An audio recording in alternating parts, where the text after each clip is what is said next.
Oh, And I just have to do one quick thing. It did seem to do it right.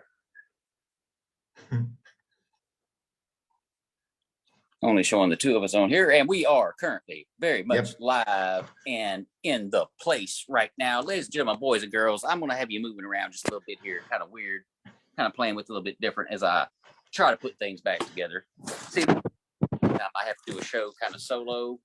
The old computer just ain't quite strong enough to just run the whole situation, so we got to do internet gymnastics and do backflips and some parkour. Little shot to Lockie right there, leaping through the trees as we make our way back over to the tablet so that we can get together for a very special interview that I've been trying to get put together for a hot minute now. Guy's so popular. He's so hot to do with Chris Philbrook and all his action over there. The one and only Noel Torre is in the house. This guy right here is a shining example of something I myself personally got to experience. I got to do myself. And that's go from being a fan to being a friend with the author you were a fan of. Dude, welcome on board, man. How's it going out there in Argentina land? Hello, everyone. Hello, Jack. I'm happy to be here. It's been a long time since we spoke about doing this, and I was kind of shy about doing this because this is the first time I actually go live. So I was hard to get to do this, but here I am. And I'm willing to talk about many things that have been happening and are going to happen. Well, dude, first thing I want to get to right off the rip, break this down for me. How did you go from being a big time super fan of Adrian's Undead Diary to running the Facebook fan group, doing the wiki, being such an integral part of everything he's got going behind the scenes? Break it down for everybody. How did that happen, man? Oh, that's a long story. It actually started. We got time. It actually started not because of me. Actually, Chris started it. Before Chris launched himself as an author, I was a fan of his work when he had a blog where he posted the books before he launched them as individual books. He had a blog in which he posted all the entries of Adrian's Undead Diary, and I found it for free, and I was like, man, this story is great. I started reading it and got through all the entries once, twice, 3 times. I was hooked by it. And after some time, he actually launched his books as individual books. And he went like, well, this is going to be premium. I was like, oh, shit. This was free. This is not going to be free anymore, blah, blah, blah.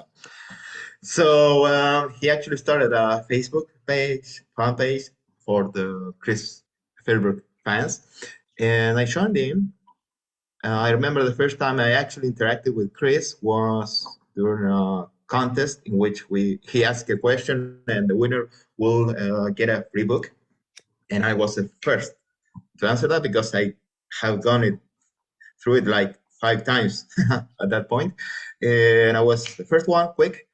And I sent him my information. And after that, we started talking about the books, his work, what I thought about it. And it started like that. Chris is a really friendly guy. I mean, he's an author. He has a big following, but the guy is on earth. You know, it's someone you can talk to. And how did I actually get into the moderator team? It was I don't even know, because I remember one morning logging into Facebook and seeing a notification in which I was promoted to moderator all of a sudden. It was not something I asked for. I was like, okay. Okay, yeah. I was not expecting it. I was like, okay, I think that happened during 2016, maybe January or so. And from there, we started talking about many other things. And at some point, I decided to start a wiki because I see that many people ask things about characters, locations, and there was not an index. You had to go through the books and start reading and la la la la la. And I thought, well, maybe I can start, little by little, developing the wiki, which actually I have the link for. Maybe I can share it over here. I don't know if Yeah, yeah. you You guys can are gonna be able to see it. if you share it in the comments on the actual live stream right now, it'll pop right up in there.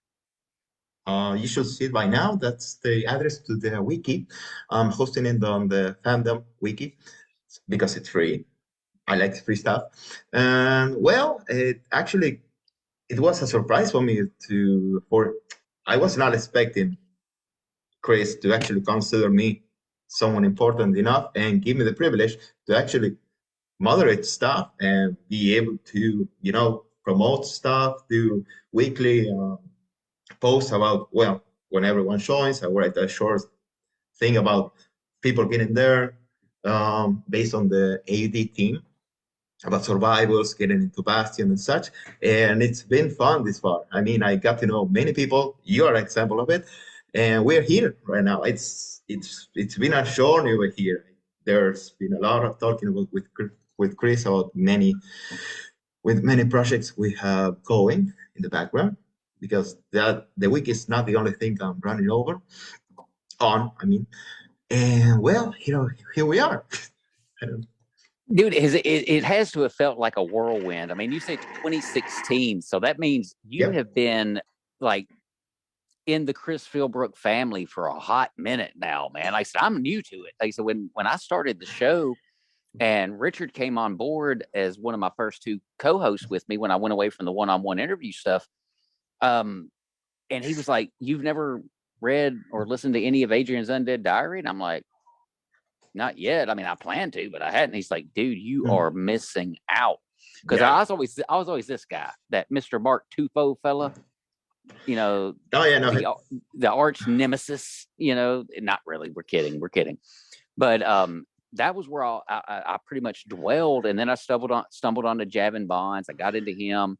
Next thing you know, I get the opportunity to go do a show, and I keep hearing about Chris Philbrook, and I'm like, "Oh my God, Chris Philbrook already!" Who's And I'm this like, guy?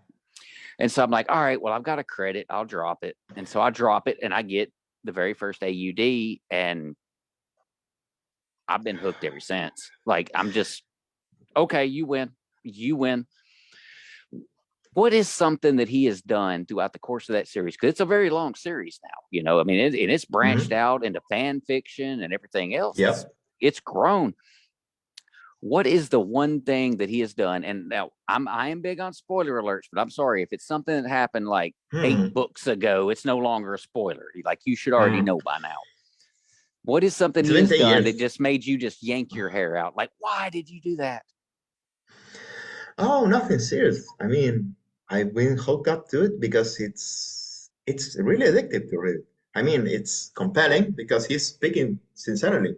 When you go through the books, he's really speaking from his heart. I mean, he's really trying to set up the story in a sincere way. It's not like, yeah, no, he's a superhero. No, he starts like a normal guy, actually as a coward if you are cynic about it, because he abandoned many people when everything went down. And it's like the story started with a coward, which at the time it was like, why did he not rescue his girlfriend? Right. He was in love with her. Why didn't he go through the tribulation of actually getting her?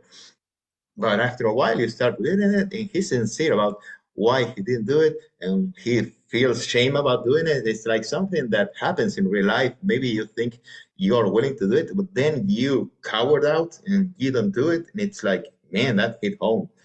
I mean, Chris has many storylines happening in the same story, and most of those are about redemption. At the time when I found out about Chris Fairbrooke, I was ending up a long relationship with a girl I had been for almost 8 years by that point. And I was feeling like actually Adrian felt, why am I not sacrificing more? Why am I not putting more effort into this? Why am I not doing what I should be doing, what I'm supposed to do as a man, as a boyfriend, as maybe it's the person she would have wanted to marry to. And the redemption story of Chris is like of Adrian is it's really compelling, and it's sincere. He's not the macho guy that he has some macho things, but at the same time, it's sincere, and I can say that. Something I did not like. There's nothing really that I didn't like about the story, I mean, because in every book there's a theme. Starting with Dark Recollections, Alone No More. Every book is a stage of Adrian growing, and you see the character growing through all of that and making mistakes and trying to solve them and being the best guy possible through all of those.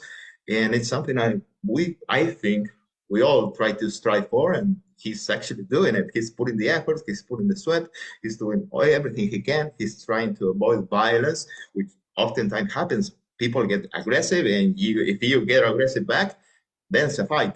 But he tries to not get into fights, and actually solves the issues and make friends along the way. And that's why I got so hooked. It's like, man, this is something to learn from. After a few books, it gets somewhat religious in a few aspects, but that's part of it. That's part of growing up. I'm not a religious person. I'm agnostic, but at the same time, I do understand why people get into religion. And it's like, well, he's being sincere about it, and I cannot, I cannot say anything real bad about him. I don't have any concern on his books. He's really sincere about it. All right. Well, I'm going to throw out my one, and I'm not going to throw the name out there, but you'll know exactly who I'm talking about. It involves Abby having to shoot somebody because they asked her to, because they had done some really bad things and they needed to get the evil to go away. And the only way to do that was for them to die. And that was the time Bill Brook made me cry. And I think I know exactly who I'm talking about. Yeah, well, the guy starts with the sheep on his name. Oh, Chris actually made me cry in Cassie, dude. I teared up. That was so hard. That was hard, man. Seriously. I mean, their conversation back and forth, was like, oh, dude, it breaks you inside. Heavy. Yeah, it's something because he's been. If you read the books, he actually suffers because of his decision of leaving Cassie behind, and when he actually, well, a spoiler, when he gets to speak to her, it's like he gets forgiveness, dude, and that's, oh man, at that point I was crying like a baby. That was heavy. That was seriously heavy, big time, man. And, and the thing about it, both of us have both had the opportunity to just talk to Chris off the record, off the books, just talk to the guy. Does he strike you as someone who's just going to sit down at a keyboard and write something that's going to bring tears to your eyes? Not to me. Not really. No. He's just like, he's just a goofy dude, just being silly and just funny and smart ass. But then he can sit down at a keyboard, hammer away at it, and write something that will punch you right in the chest. That's talent, man. That is talent. It is. It really is. I mean, one of the things I have to give props to Chris is that he's very sincere. So you actually get to get attached to the characters and how they feel and why they do things. And you feel what they feel. I mean, I did not cry when Gilbert went the way he did. And I actually, the first time I read it, I did not read the side stories. You know how every now and then there's a side story that is not in the genre. I did not read those the first time, and I was missing out. Because you had to have a login to read the side stories, and I was like, nah, I'm not gonna do that. But the second time I did, and I was like, man, that's why everything happened. And at the same time, I understood why Gilbert did what he did, and he was under the menace of his wife, the person he loved the most, being on an eternal torture by the forces of evil. This is a spoiler. It's been more than 10 years now. I was going to say, this has been done for a while. So. Yeah. Sorry, guys, if you haven't caught up. You need to get caught up. We are not trying to be bad people, but spoilers are implied. I Now actually we understood will why. steer clear of the newest books. You know, we'll stay off of them as far as giving anything away there, because even for us, you know, that have been around for a while, not everyone is completely caught up. But no, if it's like Oh 10 no. years old, yeah, we're Yep. talking about it.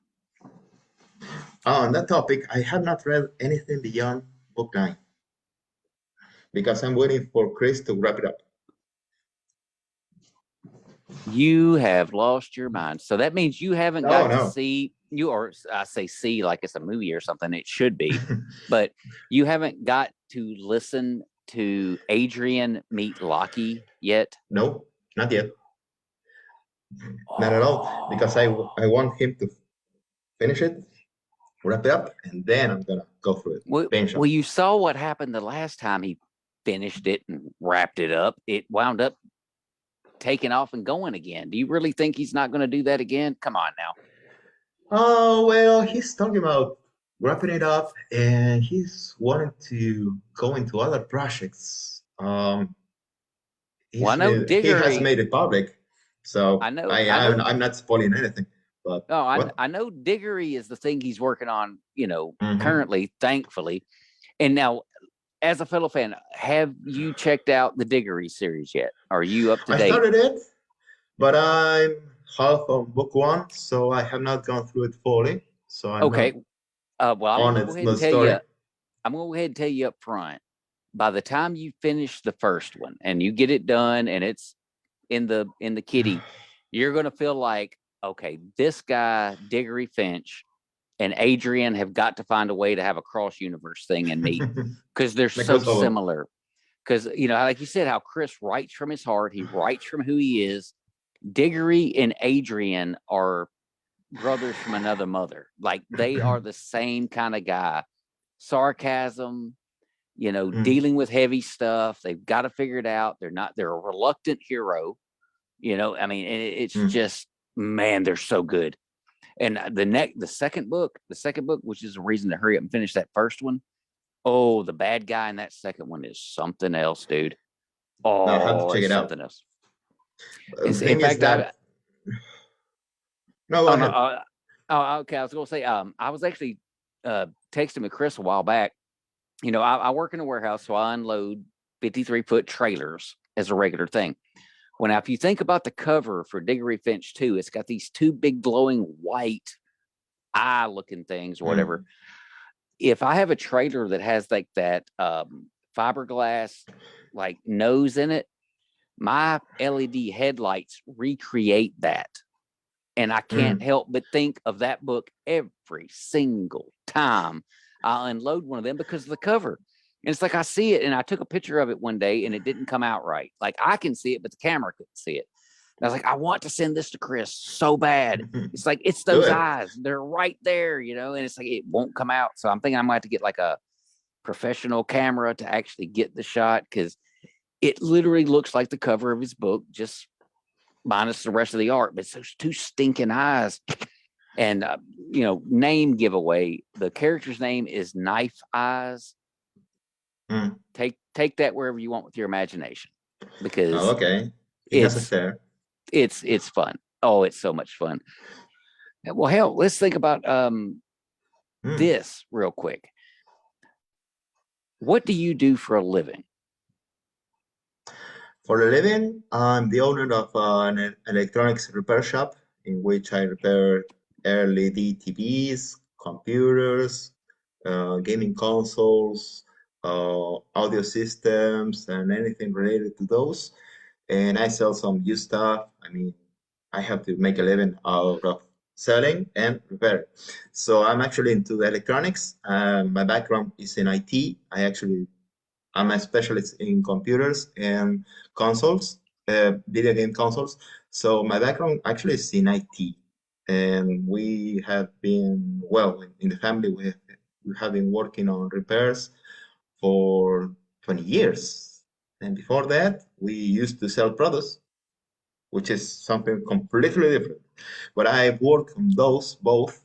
I've been working since I'm 12 with the basic stuff, sweeping, making coffee, running errands, and all of those. So I always been been working in the workshops, and I've learned mostly by seeing. Monkey sees, monkey does. So that's the way I got into electronics. And I was really smart with computers when I was like, say, 10 years old. And I had a knack for electricity and electronics, communications and such. That's how I got into owning my own shop, which I run by myself, and only me.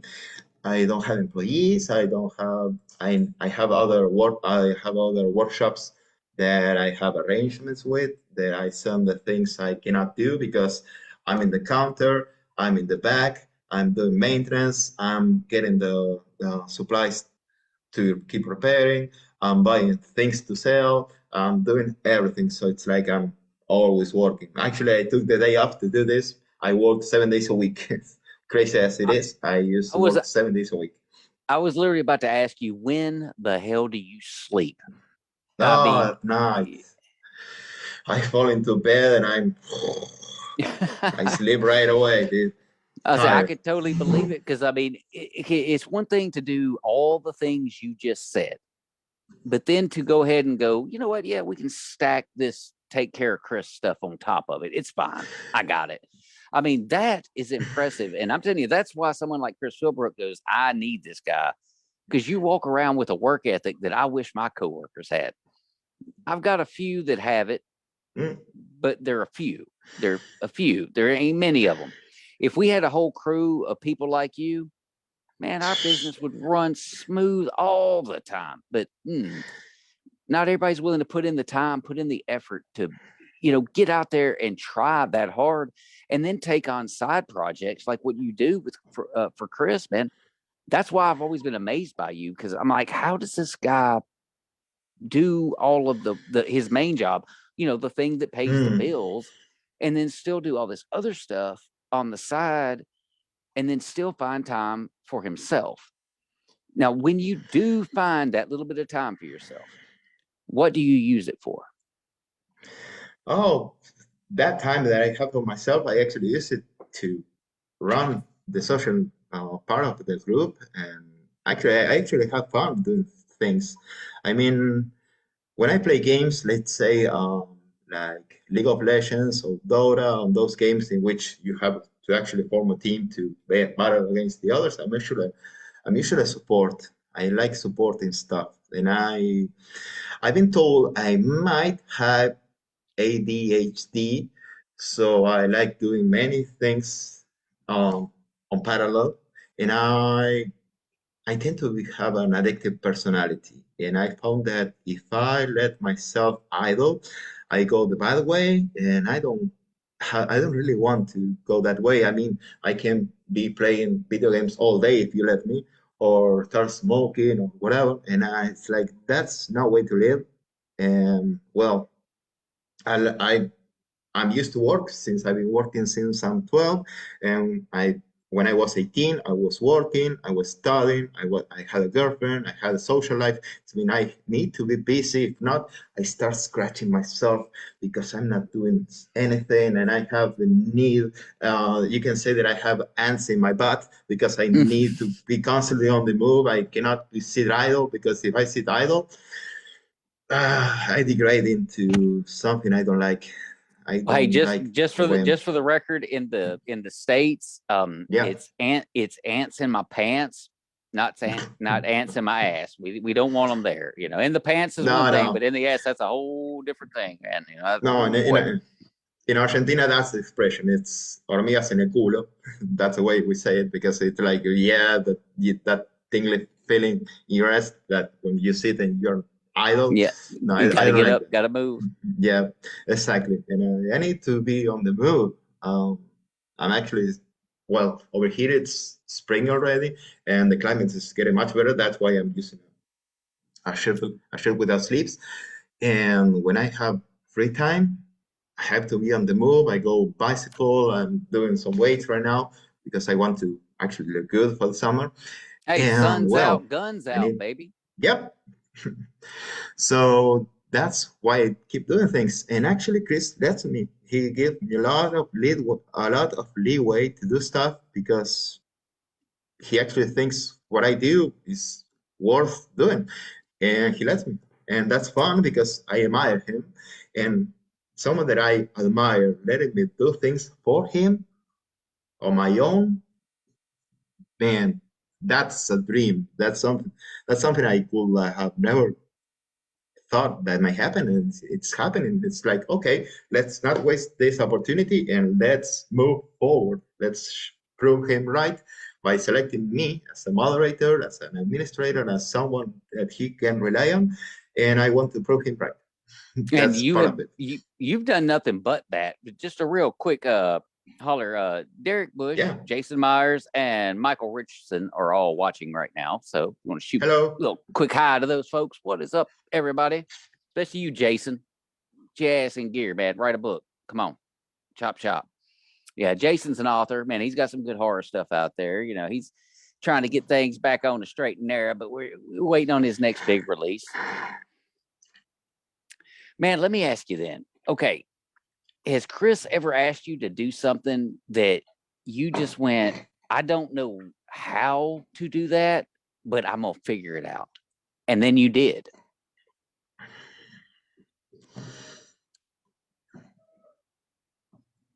Not really. He's having. I was gonna say he's everything. He's like, nah, I got this. No, the funny thing is that I'm also an initiator. Initiator. I don't know how to say that. I like starting stuff. I like seeing what is lacking, what is needed, and actually putting my ass into it. That's why I started the wiki page. It's like this is something he could really use, the fans could really enjoy, and it's like no one is doing it. And I see Chris is busy all the time. He cannot actually sit down to do it. And it's like, well, I know how to manage HTML. I know how to code. I think I can start doing this. And I actually told him, hey, dude, I'm gonna start this. What do you think about it? Well, you sure, go ahead. And I asked him for some help on some information he had written down so I could use it to accelerate the process. And he gave it to me, and I took care of it. And everything that happens that I'm involved with is something I actually propose to him. It's like his hands off. He doesn't tell me, no, do this, do that, or whatever. He's not a boss like that. I just come up with things, and he tells me, yeah, go ahead, and I do. Well, dude, the cartoon characters you were creating for all the characters, man, those were spot on. I did not do those. Those You didn't do this. are no. That was Liana. I think the name is Liana Wisik. She's also a big fan. She actually wants to help me build in the wiki, but I don't really have time to sit down and give her how to do it and teach her how to actually upload the entries to the wiki. And because it's not hard, but if we do it the same way, we don't have to be correcting each other. And it's like, well, we should sit down, go over it. Let's see how she does it. And if I have to correct her, and it's like, you only have the Sunday afternoons free, and it's like it's a Sunday. And sometimes I don't. I like going out. I don't know, one walk, riding my bicycle, and then I forget about it. So she did those.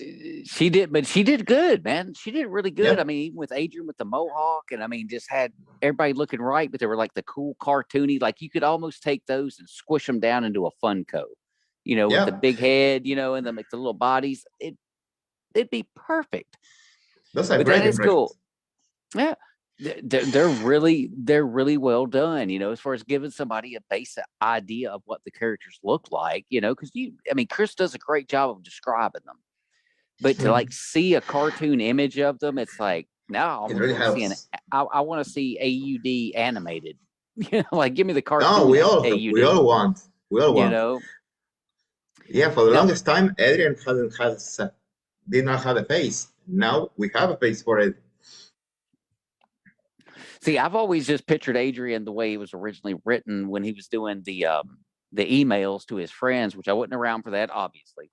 But hearing the stories enough, like I see Adrian looking basically like Chris, just maybe more ripped, a little bit better shape, former military. But basically, it's Chris. mean, that's who Adrian is. And if you've read the series like in any length and you've gotten to know the Adrian character and you love the Adrian character because he's so genuine, he's so honest, he's so straightforward, that's Chris Philbrook. That's who that man is. He is literally that guy. Like, he's top shelf, awesome human being. But now back to you.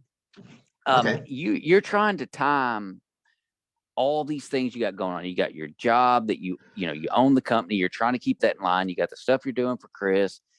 How do you manage to find time just for yourself where you can literally just go and walk away and go, I'm taking an hour, I'm taking a day, I'm done. I'm not going into Adrian's world. I'm not going into my world. I'm going to go walk around out here in the woods. I'm going to go fishing. I'm going to go to the restaurant. How do you do that? Well, I've always liked playing with myself, and I do not mean like, wank wanky. I mean, I I was always going to like, say, no, not that kind of playing. I mean, I always somewhere like. DungeonDan just felt a disturbance in the force. He's gonna show up. I always like, doing my own thing. I always like, I really like going out with my bicycle because it's like I'm riding a horse through the city and it's like an adventure for me. And I like going on my own. I always separated from the group to do my own stuff. And that's part of my personality. I mean, I do have friends. I do like hanging around with them, but at the same time, I like doing my own stuff. I Yeah. like doing my thing. I don't know how to properly say it. Okay. I have a Well, knack now, for doing things. when you're out, running around the bike, do you have any places you stop regularly, whether it be a restaurant or whatever? Is there places you go to that are just like, I got to stop here today because I always go here? No, you're gonna laugh, but I enjoy working in supermarkets like Walmart, for example. Oh, It's silly, it's stupid. I should now, like get in a cart, walking around while I listen to something, see prices, check out prices, and then maybe buy something and go right again. And I usually don't stop. I like going and going and going and going. It's like I like moving. I yeah. cannot be idle. When I'm sitting like right now, my feet are doing this all the time. It's like Just I'm ready to get up sitting and go. down. Say, Yeah, we got to yeah. get you like a shoulder mounted rig, where your camera's hanging out in front of you. That way you can just get up and walk around while we do the show and you just be just talking and moving and doing things. Because see, I thought about doing that. my friend Daniel, he has ADHD and he Mm, is exactly like you in that regard. 100%. Like, he has always got to be doing something. Like, I'll give you a quick short story about him. okay. Back in the apartment that we lived in that got hit by the tornado, one night he was hanging out over there. We're just BSing around, and I had this old little table side lamp, and it had dry rotted around the top, and so it had the metal wire, but the lampshade had just kind of dropped, like it tore loose and dropped. Mm. So he's sitting there and he's like, dude, do you have like an old ink pen that you don't use or anything? And I'm like, yeah, I got this one that's dead. And so I hand him the freaking ink pen. He takes it apart, pulls the spring out, stretches the spring, and then starts to thread it. And he sews the lamp shade back together Mm, just because he needed something to do. And we were just there, and it was yeah. like something for him to do. And he just did that and he fixed that lamp. Granted, that very same lamp had a roof collapse on top of it later, but nonetheless, he gave that lamp at least a little more life. And he's just notorious for that. See, now me, I have the old school ADD. There ain't no H. There ain't no hyperactivity. It's What's the just attention difference? deficit disorder. I can't stay focused. Like, in where you guys, the H comes in real heavy because when you get distracted or you become bored with something, you activate. Well, me, I just kind of go, Mm. Oh, okay. like, I Mm. don't move. I'm like, oh, okay, I don't know what's going on here, so I'm just gonna sit. We're good. But yeah, it's like there's a distinction between the ADD and the ADHD. I don't have the hyperactivity, even though it looks like Okay. it. I get it. It looks like it. Trust me, I don't. We get off of this, I'll be kicked back up against my pillows back here watching the football games, chilling. I'm good. I don't feel compelled to get them to do anything extra.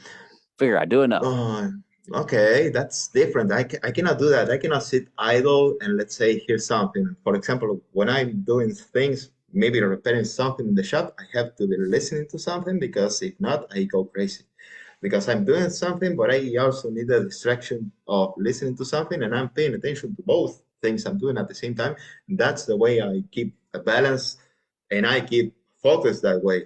That's the only way I can actually focus. If I'm doing something with my body and also with my mind at the same time, that's the only way I can actually get in balance. Because if I'm moving, but I'm not listening to something or thinking about something, I'm then starting to do stupid things. I was not a problem child. I was hard to raise because I was always doing something. I was always looking, figuring, trying to figure something out. That's actually how I got into fixing computers because I started breaking them because I was curious and I needed to touch this, touch that, and oh, I broke it. Now I got to fix The it. first times, yeah, the first times I was not able to fix it. Then my father thought it was convenient for me to actually take a course into fixing computers, and I did. And from then on, I was like getting into my friends' computers and fixing them for them for free. And then I started working on that on the workshop, and I actually can actually make a living out of that. That's how I got into things, disassembly things, playing with them. I'm a Well, thinker. see, that's like Daniel. I've joked about him being a tinkerer because he's a mobile mechanic. So he's got everything he needs. He can show up at your house. He can show up on the side of the road. He could be anywhere and fix you and get you back on the road. If you got a computer problem, you can take him his computer and he can fix the freaking thing. Like dude, you and him share so much in common that it scares me, honestly. Okay. Like y'all are so much alike because he is the same way. He's literally my go-to guy for anything I need done. If I need something done to my truck, Daniel. Something done to the computer, Daniel. Just I go right to that guy because he knows how to do it and he's got that ADHD. He's got to. It has to And problems happen. are compelling. They compel you to try to solve them. People get happy when you solve them. And it's like, yeah, social acceptance. And yeah, I'm all for it. I'm doing something that is really compelling to me, and people like it. And it's like, And you're what helping better people. combination And than that? Yep. yeah, that's the best part of it is you're actually out there, contributing to the world. You're helping people get things done. Just like what you're doing with Chris, you're squeezing all this stuff in together, and it still blows my mind because I myself, I'm trying to write a book, do the podcast, and go to work every day, and that's a lot for me. For It me, is. that's a lot. That's like a lot It's actually a lot. compared to what you do. That's really like your appetizer. That'd be like your warm up for the day. You're just getting started now. All right, knock out a chapter. We're gonna get this truck loaded, and then yeah, we're out of here. Like, and then you move on to something else. And I mean, that's why I feel like Chris got so lucky in you stumbling into his world. Like I Well, said thank it that you. way. I said it. I ain't taking it back either. He got lucky that you came along because Oh. nobody can do anything by themselves. I mean, other than pee or poop, that's pretty much what we do by ourselves. Mm. Outside of that, you need help. Everybody needs help. We need that person we can lean on, we can count on, that we can trust in. We know they don't have ulterior motives. They're not up to shenanigans. They're just trying to help. And dude, you are the shining example of that. And I'm so happy I got to meet you. I mean, because you're an Same here, inspiration to brother. me. You're an inspiration to me. You make me want to do more. You make me want to push harder, to try harder, to do more. Because I'm just going, good Lord, compared to this guy, it's like, what the hell?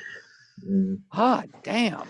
I mean, so all right, I'm trying to figure out how to angle this Okay. where I can get you off of work just a little bit.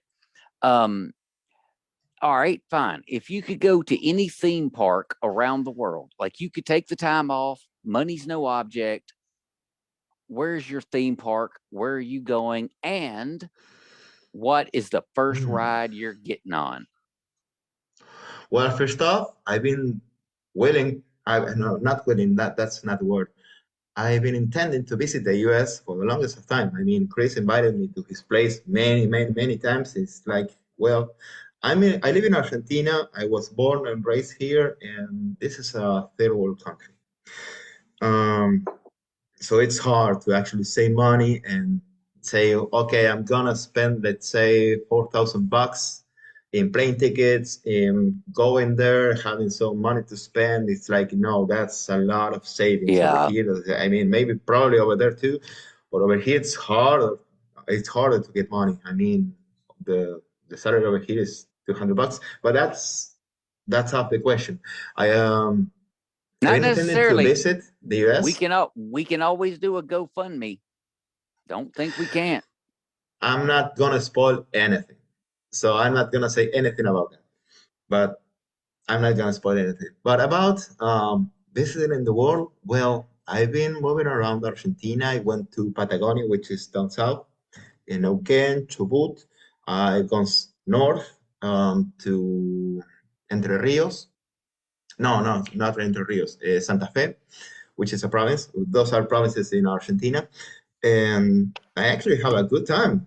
I get to know people. I get to speak to different people from different different ways of life, yeah, paths of life. And I actually been intending to visit another country. I've never gotten out of Argentina.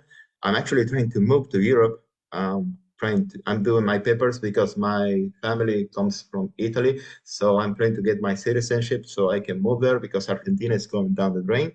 But I've been intending to visit the US. I actually want to visit Spain. I want to visit Italy because my godfather likes Italy and he's a sucker for Italy. So I want to see what he's all about whenever he talks about it. Dude, And he wants the pasta. He wants the pasta. That's what it is. yeah, yeah, something else too. He really likes European story. So he's a sucker for those. He knows all about the kings and the nobles and who interacted with whom. And so it's like, okay, that's interesting. I want to see why you are so attached to him. Maybe I think I have a picture over here. Real quick. Okay, go ahead. So I mean, anyway, this guy right here is one of the most awesome people you could have as a sidekick to help you do your thing. I'm telling you, this dude is the dude. Thank you. This is me and my godfather. He's Oh, maybe I think you can see the picture here. This is me when I was like 20, 22, maybe 10 years yeah, ago. I was much slimmer. rocking this striped sweater. I remember them days. I used to rock them. I had them on my younger years. Yeah, so I'm intending to visit the world because it's like, okay, for the longest of time, it was like, nah, Argentina is the best, whatever. But when I started reading authors from other countries and learning English, because I've learned English mostly by myself, it's not like I've taken a course or anything. It's like the world is much bigger than I've been taught and told. There's a lot going on, and I want to see it firsthand. I mean, I can see it on YouTube, on Facebook, whatever, but it's not the same as being there, talking to the people, seeing how they do things, because there's a pattern in life, and I want to learn. I want to see how people actually are, Well, see, that's not why I all want to get you to. opinions. That's why I want to get you to Tennessee, so you can Mm, come hang out with some of these country ass talking people like this right here, talking mm. old country stuff about getting our tractor out. We're gonna drive it down the road, and then we're gonna pick up that No, old Chevy I'm down to Chevette, that. and because I can't wait to the day we get you to where you're just having a casual conversation with a friend back home, and all of a sudden you're like, "So what are y'all doing tonight for dinner?" You know, it just comes out in you because our language is infectious. It just wears on people, and you just pick up on it. It's just a thing. Y'all is the first thing you need to learn. No, no, And I know. Y'all have it, and many, many things, mostly East Coast. But yeah, that's why I want to go out and see the actual world. It's like I'm always working. I feel like I'm stuck in this country, and I don't want to. No, Oh my goodness. guy Oh, like that. hey, duck, just duck, because we're about to be joined by a tornado. What? We have got a tornado coming into the situation. He's working on it. He's slowly but surely getting it all put together. He's But working it when up. he's building. Where the hell are you? Warming up, loading. But while he's doing that, let me ask you something. What is your favorite non-Spanish food? Ah, that's a good one. I'm sorry, this ain't Pornhub. I'm in the wrong place. Yeah, he's in the wrong place. I told you the tornado was coming. DungeonDan is in the house, ladies and gentlemen. Hello, Dan. Hey, hi. Just looking forward to getting to meet you. How do you pronounce your name? Noel. Noel? Noel. Noel. Noel. Okay. Noel. Yep. Basically, from Argentina, right? Yes, sir. I'm from Buenos Aires. Awesome. Very nice. It's basically well. Yep. Well, I came to save you from Jack. Has he asked you your favorite color yet? Not yet. I was getting not yet. Has he invited you to Tennessee yet? Yeah. Yes, he has. Don't go. Don't. No, why not? Maybe Nothing wrong with Tennessee. Tennessee's an awesome state. I think. I've boy. avoided it. All right. So far, just to catch you up, what we've gone over is his participation with Chris as far as doing his wiki page and controlling the fan group and how we met him and all that. And now we're just trying to get. Oh, he's a full-blown techie. Nice. Yep. All right. MIT. Really? So yeah. Yep. So yeah, jump in, Dan. Get some questions because I actually got to go pee. No. Oh, great. Well, tell me. Look, everybody else has been here for a while, I suppose. So tell me exactly what you do. Well, I have a workshop. I have my own shop in which I repair televisions, computers, video game consoles, audio systems, and everything related to them. And I make my living out of that. And I also sell used stuff, let's say television. I buy stuff from customers. That's what I basically do for a living. I fix other people's stuff. Okay, stupid question then, because I also repaired computers for a long time and built them. Oh, nice.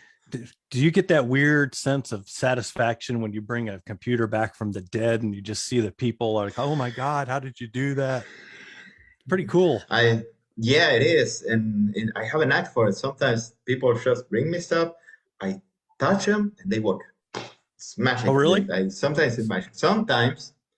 So you're the Jesus Christ of electronics. I call it the Midas hand. Huh? I call it the Midas. Midas, you know the King Midas Midas story? hand, yeah.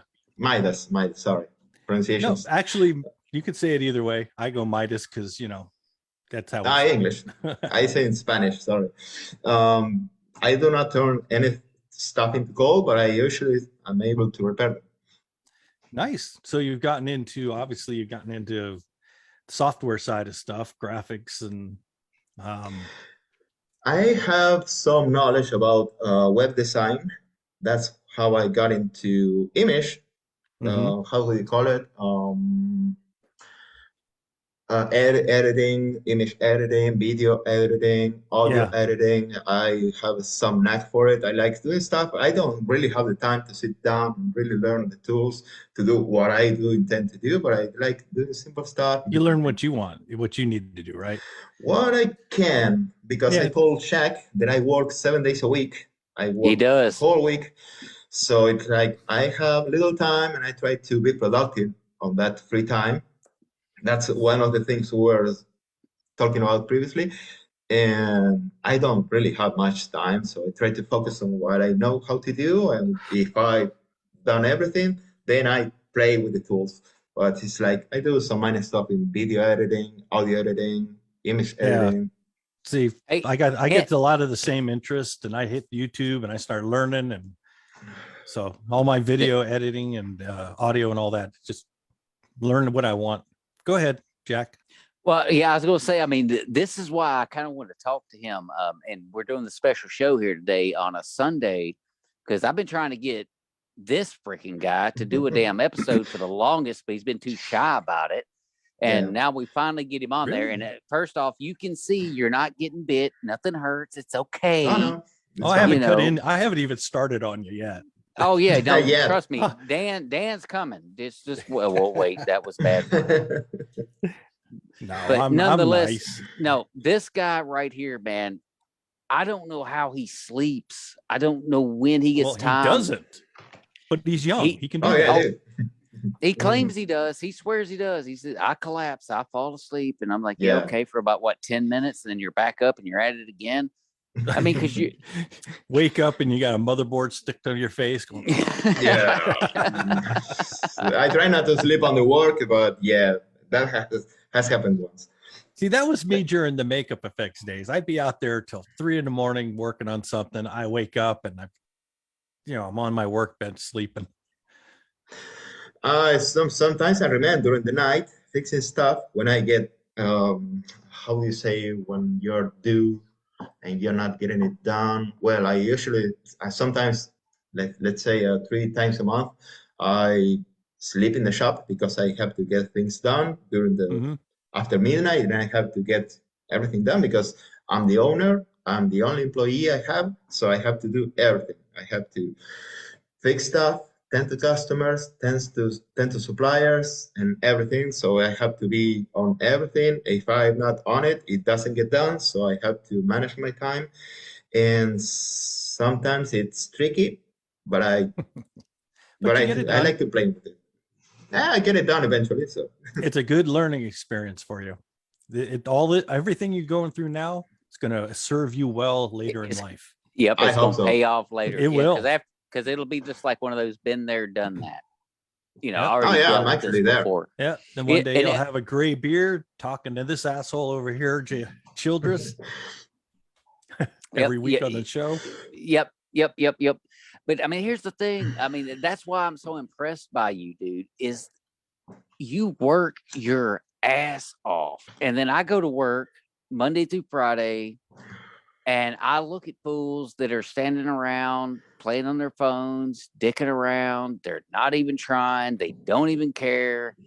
And it's like, crap. Why can't we have a whole pack of Noels hanging out at my freaking job doing this? Because these jackasses don't even try. And you're out there on your own with your own business, and you're killing it. I say that I'm a megalomaniac without resources. That's the way I put it, because I want to do everything. I want to be on everything. I want the glory of doing everything. And I don't have the resources to do all of that, but I want to reach as far as possible. And this is you know how everyone deals with life, death? Well, my way of dealing with death is like, I want to change things. I want to actually be someone to look after. And that's why I bust ass, because I want to, like you said, be an example of, if this guy that's, I'm not anything special, can do it, why don't I? Why can't I? That's my impression of things. And that's why I get involved in everything I can, so I can actually give a hand. And it's like, that's the way I deal with the anguish of dying, because we are all going to die eventually. But I don't want to go off without a bang. Damn right. All right, now, so Dan, I'm going to go to you real quick. What's kept you inspired to do all this stuff? You could literally be just enjoying your Sunday afternoon right now, not hanging out with us, just chilling. And yet you keep doing similar things. You keep pushing. You're writing, you're going to work, you're doing the podcast. Is it a similar thing with you that keeps you driven, that you have to do something? Yeah, I mean, I want to say I like to stay active, but I'm not active I'm like running all over doing stuff. I have a mind that I have to keep feeding. So, and I like to see, even though I may not have to do something, I want to know how it works. So let's take writing. I have been all this time since Jeff started me on this wild ride. I've been learning not just how to write and tell stories, but how to format my own stuff, how to self-publish my own stuff. I'm never going to do that I've got Angry Eagle Publishing to take care of this, but I want to know how to do it too. Mhm. You know, make their job easier if I send it to them already formatted, that type of stuff. Same thing with video editing. You know, I've got an interest in that, so I teach myself how to do it. I learned audio editing for the Real 9 podcast, which was audio back at that time. Hat on the head. Hat on the head. I always represent. Really? Everything I do is because I like to keep my brain in constant motion. Podcasting is my pastime. I enjoy doing it, so I'll pop on anytime I can. He's got a glowing dick that he talks into. I mean, it's right there. Yeah. The red rocket. I don't put it out. Yeah, there you go. Just so people know, I'm not like trying to show off with my pretty light thing here. It's in order for it to pick up properly, it's got to be close, and it's pretty. Yeah, it looks really good. Well, Go ahead. Go ahead. No. You were running. No, I wanted to ask a question. Okay. Don't you feel like you would like to live forever because you always have something else to learn? That I have that feeling constantly. I'm literally. I want to live forever. I'm at an age now where I'm looking at, if I live a normal lifespan, I'm at the ass end of it. You know, I can now. I'm not young, so like the time that I have to go is just so far ahead it doesn't even comprehend. Now I've got a date here basically. And then I sit there and I'll get really deep on you. I'll sit there and get pissed off because I'm like, shit, I have learned so much crap. And then when it comes time, it's gone. Really? Fuck, should let me be immortal so I can just keep going. Yep. That's one of the things that keep me awake at night. Yeah, it gets you, doesn't it? You literally just, it's like a weirdest thing, you know. But then again, I also think this is the nature of it. I was born to die. I think that's why there are people like Jeff, people like Dan, people like you, that know that, and they take that knowledge, and if somebody wants it, you'll give it to them. It's like, I will teach you this. Yeah, that's it. I love teaching things. Everything I've ever done in my life, I've always ended up teaching. When I was in the entertainment industry, everybody who worked in my shop got an education. You know, I taught them anything that they were willing to learn. And a lot of them branched off, and some of them are still in that industry, you know, working. Others like myself, we decided we want to do something else and we went a different way. But everything I've ever done, I'll learn it to the max. I train everybody, even my job now. Hell, half of why I wasn't here at the beginning is because we're having to send a guy who usually just does the demolition work out to sell a job, you know? So I had to go to the office and talk him through a few things, give him a key. And even before I got on here, he was already calling me. So I've got this guy scared out of his fucking wits, but now I'm turning him into a water damage technician. Nice. So my whole thing is, if you know how to do something, make sure you teach it to anybody who's willing to take that. Now, I used to have a friend, he would always tell me, teach them everything they need to know, but don't teach them everything you know. I disagree. Y'all, okay, Dan's already on board. Do you agree or disagree there, Noel? Oh no, I like micromanaging. I mean, if I'm up to teach you something, let's say electronics, I'm gonna teach you Ohm's law. I'm gonna teach you about Faraday. I'm gonna teach you about everything. It's like, yeah, you have to let people figure out things on their own. But I try to be comprehensive when I teach. I have had employees before being on my own, and I always like to really teach them what they should really know, because it's like people don't really pay attention most of the time. They sometimes grab something and they don't build on it. So it's like, well, I've seen that, so I try to build for them. I know that's not the best way to do things, because you have to teach them to be curious and learn and research on themselves. But at the same time, it's like, I have not found anyone that has gone beyond what I talk them. It's like you could be with 20 people and none of them are going to have a passion for it. So you don't really waste your time on that. That's still the teach word. them. That's the word. But passion. like okay. when I would see somebody who just loved the makeup and the makeup effects like I did, I didn't hold back. I first I taught them everything they need to know and how it works, why it works.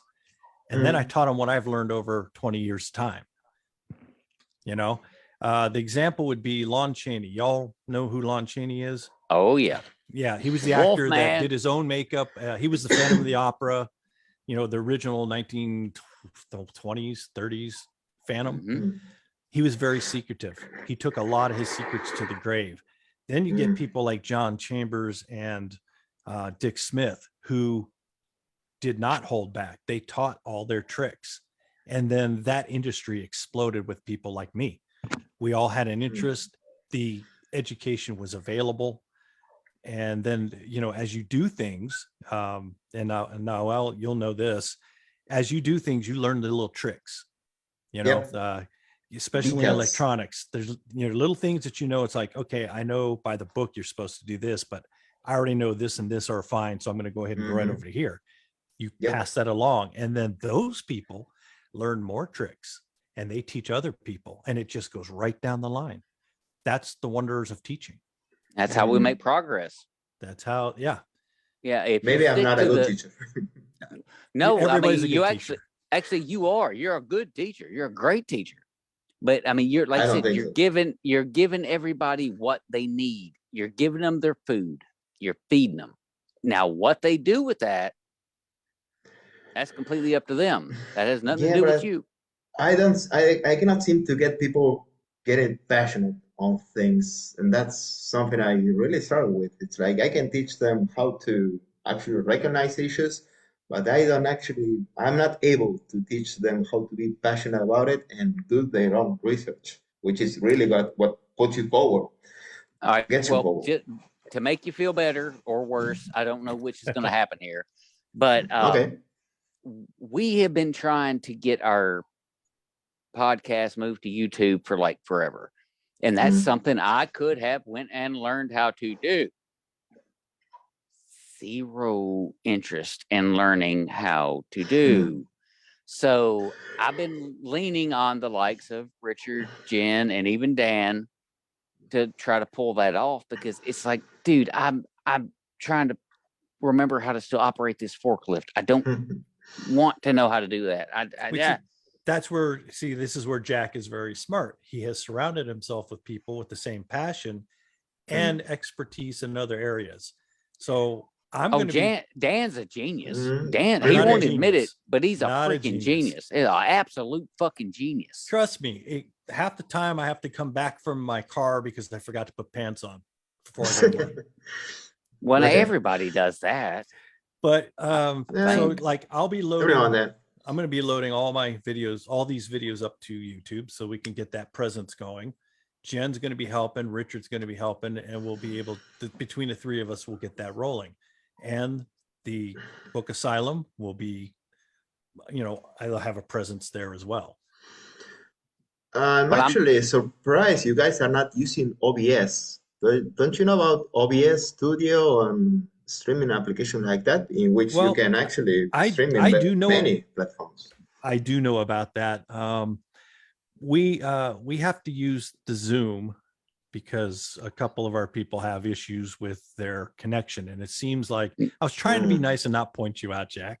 No, I'll point myself out real quick. I ain't ashamed to admit it. It's like I have shitty bandwidth here.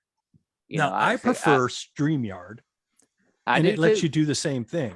You can, especially now with the updates, you can literally, not only can I stream out to face all the different social medias and YouTube, but now our guests can do it too. See, they can set it up. We just got to figure out what the issue is with your computer or yourself.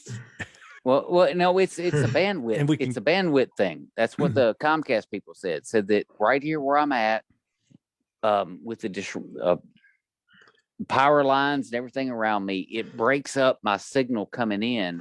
So if I use something, Farragut Yeah. Cage. So, Yeah. so if it needs Yeah. like X amount of bandwidth, well, I'm getting bits of it, so it's doing this. And Hardwire. that's why I'm like, I'm good. And then bam, You, and it you should slams. get fiber optics. I mean, a fiber connection, because optic doesn't care about Faraday. Magnetic Fiber optics is the interference way to isn't a go, thing. but even I don't have that in my area. So Well, now I the don't other, know. Hmm. and then one of the other issue I run into with mine is the fact that I'm on an iPad 5, and they're up to like what, iPad 10 now. See, here's Like, the No thing. idea. When you go to these different generations, most of those upgrades, yeah, you're getting a faster processor and a bus speed, but it's mostly software. So Yeah. it's not really the fact that you have an iPad 5 that's giving you Oh. issues. It's not the machinery itself. It's simply, The software. yeah. So Things But running in the again, we'll background. figure it out somehow. And at a time that we can get you back onto StreamYard, you know, Yeah. we'll be able to alleviate the problems. But for now, we know how to jump through the hoops. We just have to have the time to do it, and we yeah, will. because as you can see, we're sitting there still doing a show, and I have not one time went. Not once. Well, and Nope. as much as I like to tease Now you're him, doing it. yeah, as much as I like to tease him, when we were on StreamYard, he would freeze a lot, or he'd show I up would. sideways. Now, Yeah. to me, it was entertaining. I get that it frustrated him. Oh my God. It's frustrating. It's aggravating as hell. So, man, let me ask you this. What do you hope to accomplish by getting to do all the stuff with Chris that you do? To live through books, to be for myself, to be imprinted on other people's vision. You know, I actually like the fact that you are working on something that I have a hand in, and Chris have written some things in which I'm involved, and my way of doing things is involved. And it's like my body is gonna pass eventually, but I'm not really there until people really forget about me. And being written about, being participating in all of this, being part of this, I mean, with Chris, with you guys, and all of this is like my spirit is really passing on. It's immortality. It I mean, is. you are literally being It made is. immortal. Now, That's what are you writing at all, or are you just doing it? No, I'm translating. I'm trying to translate Chris books into Spanish, which is being a tough, how do you say it, journey, because this is the first time I'm trying to be real about what I'm translating. I'm not trying to be, word by word right, but in the sense of what he's trying to mean, and it's hard work because it's interpreting and then putting Putting it it in into words another that language with the same emotion meaning. and content. Yeah, Yeah, it's and hard. and we Americans, we say shit weird. I mean, we say all kinds of shit weird. You know, we do things kind of odd. It took me around 6 months to get through the first 8 books of Christopher Brick, because it was the first time I actually got into reading a book that was fully English. Never before I have done that. It took me 6 months because of the words he used and the meanings he used, and I was reading and looking at stuff, trying to interpret what he tried to say, and it took me 6 months the first time. The second time, it took me a month. But after that, I was like, it's because of Chris that I'm fluent right now, and I'm actually trying to speak English because I have not had any training. I'm not practicing with anyone else. I'm actually practicing with myself because I actually got into, well, people can say things in different ways, and it's like I'm kind of obsessed on understanding and trying to replicate and learn the pattern of things. That's why I actually got into it. It's like a learning experience, and it's a journey for me. It's not end up. It's not. All right. Well, Dan, let me ask you something. You've been on here for a few minutes now. Have you had any trouble understanding him? No, your English is very good. Well, thank you. As a matter of fact, if you ever get the bug to start telling stories, what you're doing with the translation is going to help you a lot. because you're taking the content and emotional intent from one language, translating it to another, and before you know it, you'll be a storyteller if you just find that extra 10 minutes to sit down and type a little. Well, I would actually want to write at some point because do a not short because story. Start with a short story. That's my suggestion. It's not okay. a hard written rule. It's not a hard written rule, but write a short story first. Get you a beginning, a middle, and end. In fact, hell, me and Dan can come up with some homework for you. You like include these 5 things in there, and then go write that, and then sit back and look at it, and then go, okay, I'm good, and then run, because that's how I started. I know the first step is actually the hardest. That's why I'm really the first step is the like, easiest. The first rule to writing. I'm not sure. We learned this from Jeff Thompson. Yep. You just start typing. You just write.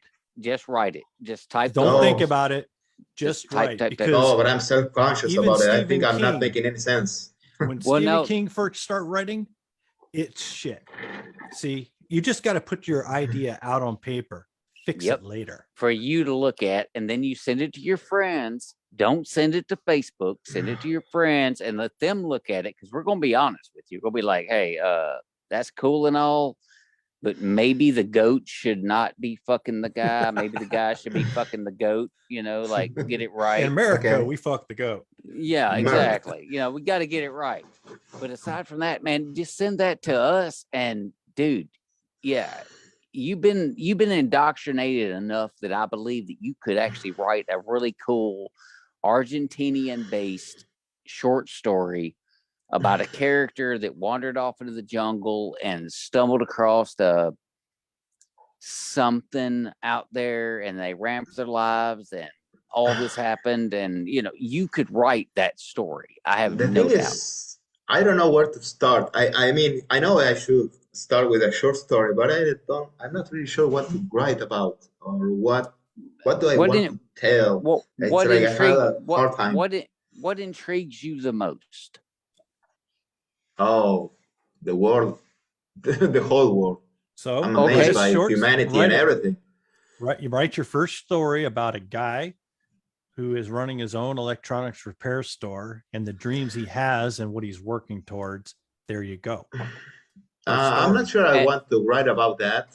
I had when I was a teenager, I was actually the intellectual author of School Q, which lasted around 45 days, and I started it all.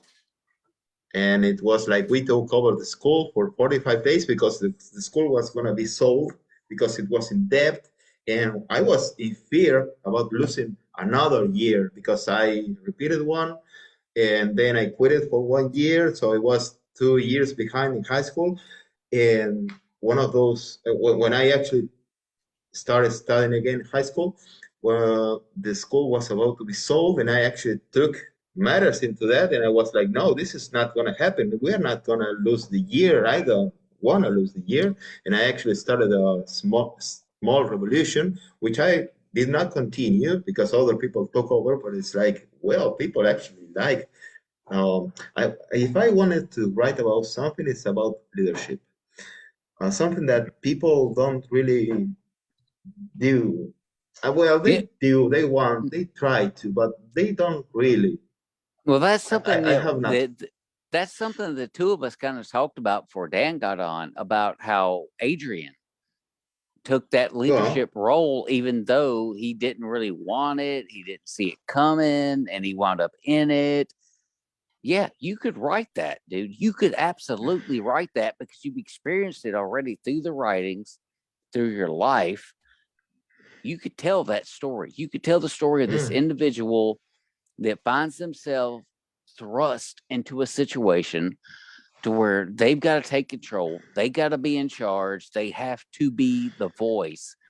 You could tell that story. Maybe that's something I can do. I always like I told you before, I like initiating things. Maybe I do not go forward all the way, but I like initiating. That's like part I like the most about everything. And hey, what's the most famous cryptid in your area? Oh, we have many. The Bombero. Um, Okay, well, what's the I mean, most dangerous? oh, they are all different.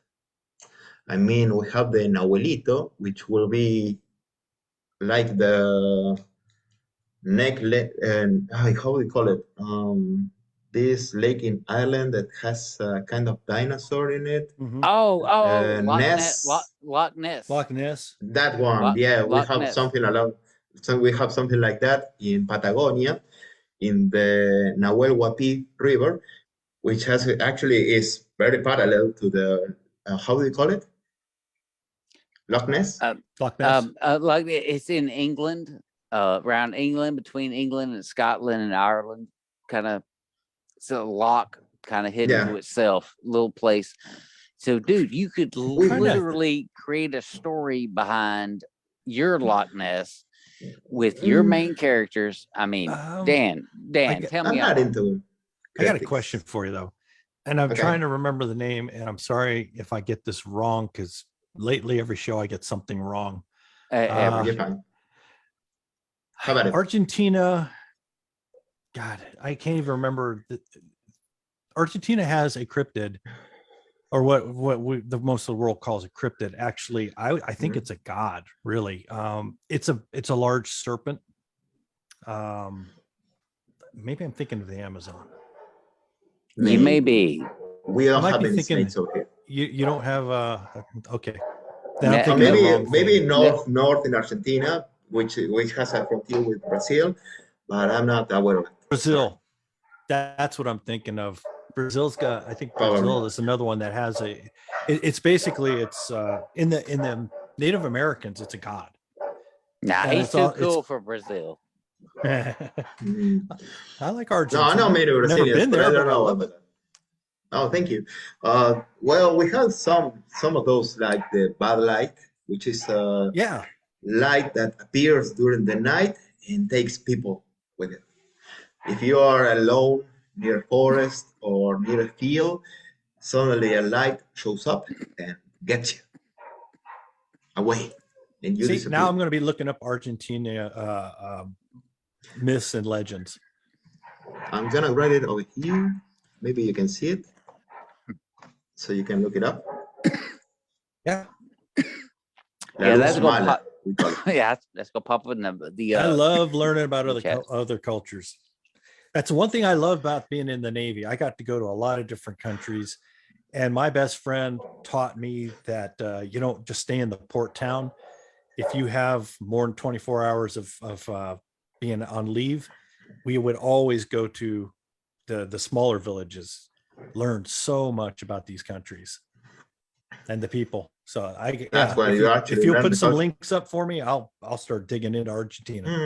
Yeah, and Okay. don't worry about sending them to there. Well, I mean, he can actually get them from there, but they're not going to the Facebook, by the way, where you're sending them. They're going No, to no. the But he chat can read here. them. Yeah. Sorry. But no, but that's why I wanted to do this interview. That's why I've always wanted to do this interview, because we have learned so much about you, and we've learned so much about learning about other cultures, thinking outside of our own box, thinking outside of our own place, learning stuff, going, hey, there's a lot of whole other places on the planet. You just ain't been to them, and learning how those things work. Dude, you are a shining example for that. Because, well, one, you're not a scammer trying to get me to buy insurance. Oh, no. You're I'm legit. against scammers. I've been one, but I'm against them. I mean, you have been a shining star in the indie world for a while now. Like 2016 is when we established when you first hooked up with Chris. So Yes. you've been doing this for a while now, and having these other idiots, out here wrecking names and shit. That's just stupid. But Yeah, no, it doesn't man, help. I don't see the dude, point in that. you have been more than deserving of having a show, because you are Well, thank you. you're a curiosity in your own right. It's like, why is he doing this? how did he start doing this? Why does he still even give a shit? You know, like it matters so much, man. Dude, I'm I'm gonna amazed take by it a step humanity. further. That's it. What is your workout regimen like? What do you do? Because I know you're trying to keep healthy. You're trying to be all buff and shit. Well, I like riding my bicycle. I like riding. I can be all day pedaling, pedaling, pedaling. I like moving. I like riding horses. I don't have a horse. I don't have the money to go ride a horse, but I like moving and being and Wait, you seeing gotta the have money to background go around ride a me. damn horse? Man, we got Yeah, horses if everywhere. you don't own one, they charge you. But I grew up, I owned a horse when I grew up, so I'm right there Well, with you on horse riding. well, It's son of a amazing, bitch. dude. It is amazing. I just hop on one to ride that son of a And bitch. Well, they're the thing such is, beautiful animals too.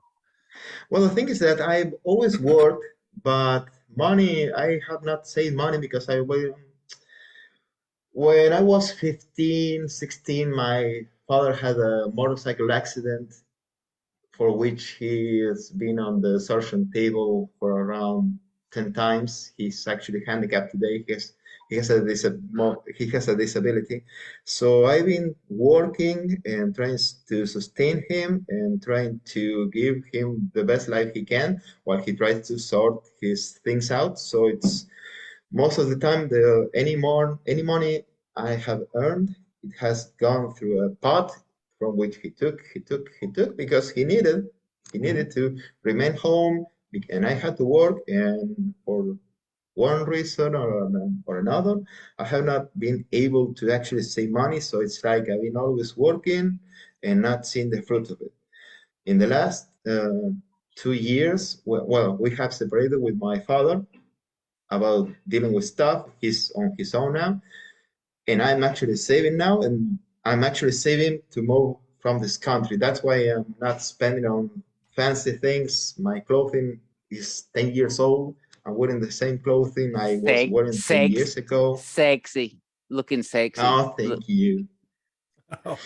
But the thing is that I'm actually now starting to take off on my own and I'm trying to save so I can move to Europe, and I don't want to be real tight with money. I want to have some margin so I can actually figure things out. And that's why I'm busting ass and I'm trying to work every day and get as much money as I can while I'm actually trying to do what I'm passionate about, which is actually helping other people while I learn what they do. Because it's like, okay, I'm over here with you guys, but I'm actually reading what Chris does, what Shaq is doing, what other authors are doing. And it's like, okay, like you said, maybe I'm getting the information. I'm not writing on myself because I'm shy about it.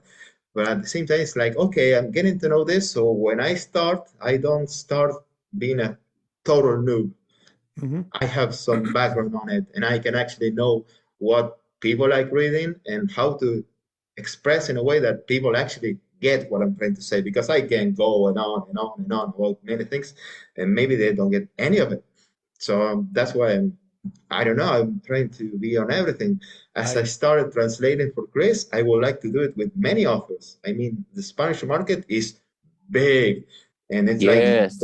many authors do not get outside the United States or UK because they only write in English and they don't have anyone reliable to translate what they're doing into other languages. And I know Spanish, and most of the continent, American continent, speaks Spanish.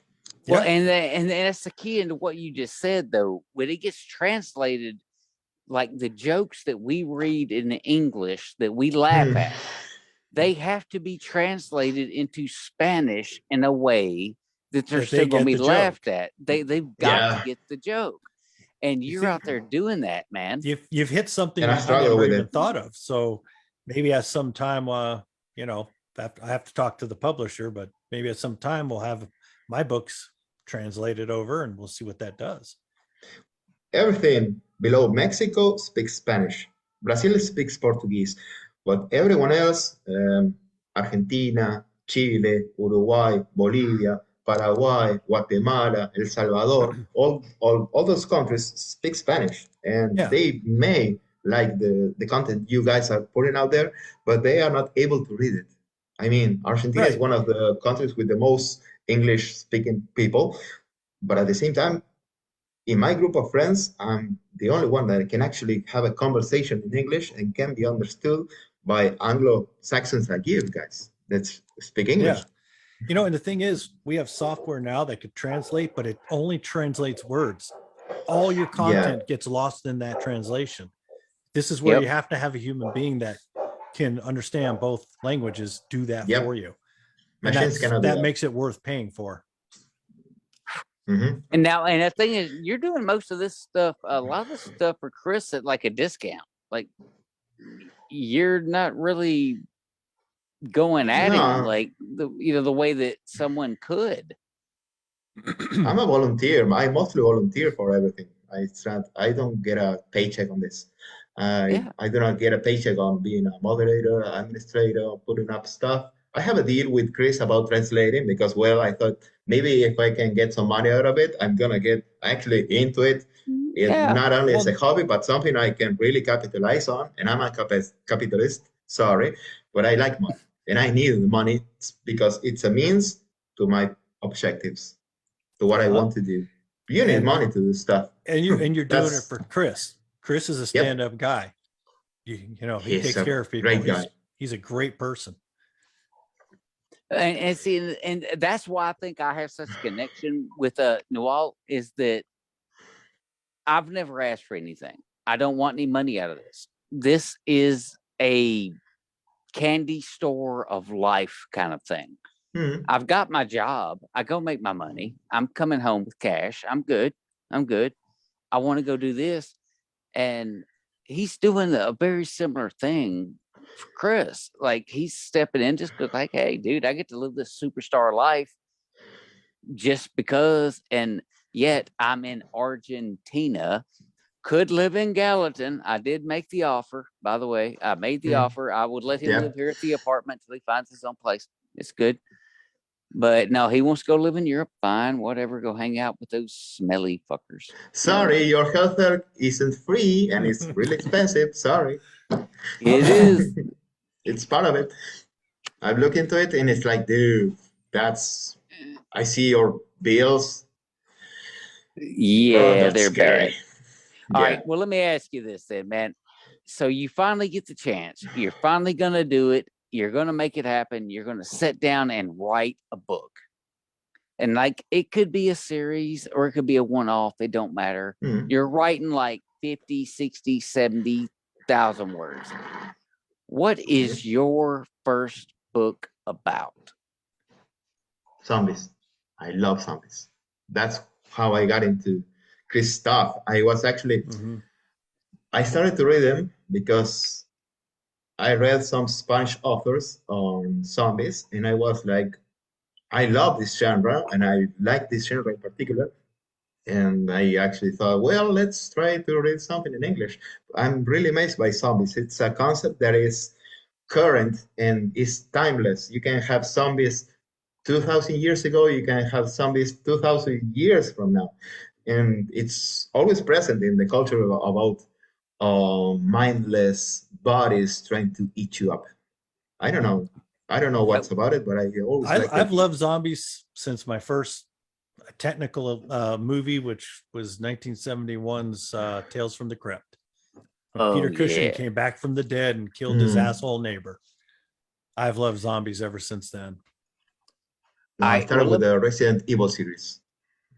My daughter's same thing. That's where they started with those games. Yeah, and see, that's something I'm having to get used to too, Dan. We're old at this point. Granted, technically, I'm a man of a certain age because I haven't hit 50 yet, but I'm close enough I can smell it, and it smells like mothballs. But we're moving in that direction. Dude, have you thought about maybe dipping into some of the old school and how you're going to do your zombies? I guess that's the question I'm getting to. Is, are your zombies going to be fast or slow? Slow. I like slow zombies. Fast zombies, Yeah, I mean, you have to be really creative about how to deal with fast-moving zombies because it's like there's almost no chance. I mean, a 0.0001% chance of surviving, and I don't think I'm that creative. But walking zombies, shambling zombies, yeah, you can deal with that, and you have a pretty wide range of things you can actually play with that. All right. Well, I now don't. I'm not a fan of what special fast zombies. features might you give your zombies to make them different? I'll give you an example so you'll know what I'm talking about. Jamie Hernandez, her series, her zombies have a grip. Like if they grab you, they don't let go. Like they've got you. Do you have any kind of special thing about yours that would make them different? Collective mind. Nice. Hive mind. The Like a hive hive mind. mind that Yeah. controls them in a certain area. I don't mean if a zombie sees someone in Ukraine, zombies in Argentina are gonna be alerted of those because that doesn't make any sense. Yeah, But it don't in make a localized area, it's like the hive mind is kind of a if one radiation that sees, spreads around them. so if one Yeah, sees, and they all they see. Yeah. Makes it like hard. not they all. I mean, you And know see, and the inverse that makes square them law? terrifying. I mean, it really does. It makes Yes, them because scary if to one think, spots you, yeah, they all got you. Like, oh, you're just fucked. You're like, Well, oh, then yeah, son of a they can bitch. coordinate because yeah, that zombie will know about the 3 that are only like half a mile away saying, come on, food, come on over. Yeah, okay, get over here. not actually coordinate. I don't go that. I wouldn't go that far as coordination because that will imply a highest high mind. I mean, Okay. they get a tingly feeling in which something is maybe happening in that direction half a mile. The zombie may not know what's going on, but they feel attracted to go in that direction. And That's what they I go in try to that mean by direction. hive mind. It's like the Spidey Yeah, sense, that's like Spidey sense. They feel the tingle yeah, and they something just like kind of that. go in that. Dude, that's awesome. All right. So when this show ends, I'm gonna have you go ahead and create your file. Prologue, yada yada, whatever you want to title it, and go ahead and start writing it. Just go ahead and start doing that because he may not be ready for that yet, Jack. He's already said several times he's not quite ready to do that. No, it's not only that. I have chores to tend to in my house. I have to fix stuff, and I do not have the time to sit down and actually start writing because I have to try to fix my van. I have to wash clothes because tomorrow I start again. Tomorrow's Monday, so it's like I have to get on point with. I have the things I have to do is like, okay, I need to do this, and when I have some free time, I have to think about it and how to actually get to it. What's that? What are you showing? that's my laundry basket that I've still got to hang up. Why is Oh, there yeah. a dress in there? Yeah, it's all clean. It's not a dress. It's that cool Jack's shirt. got something he wants to tell us. It's The that cool knife shirt. is shaky.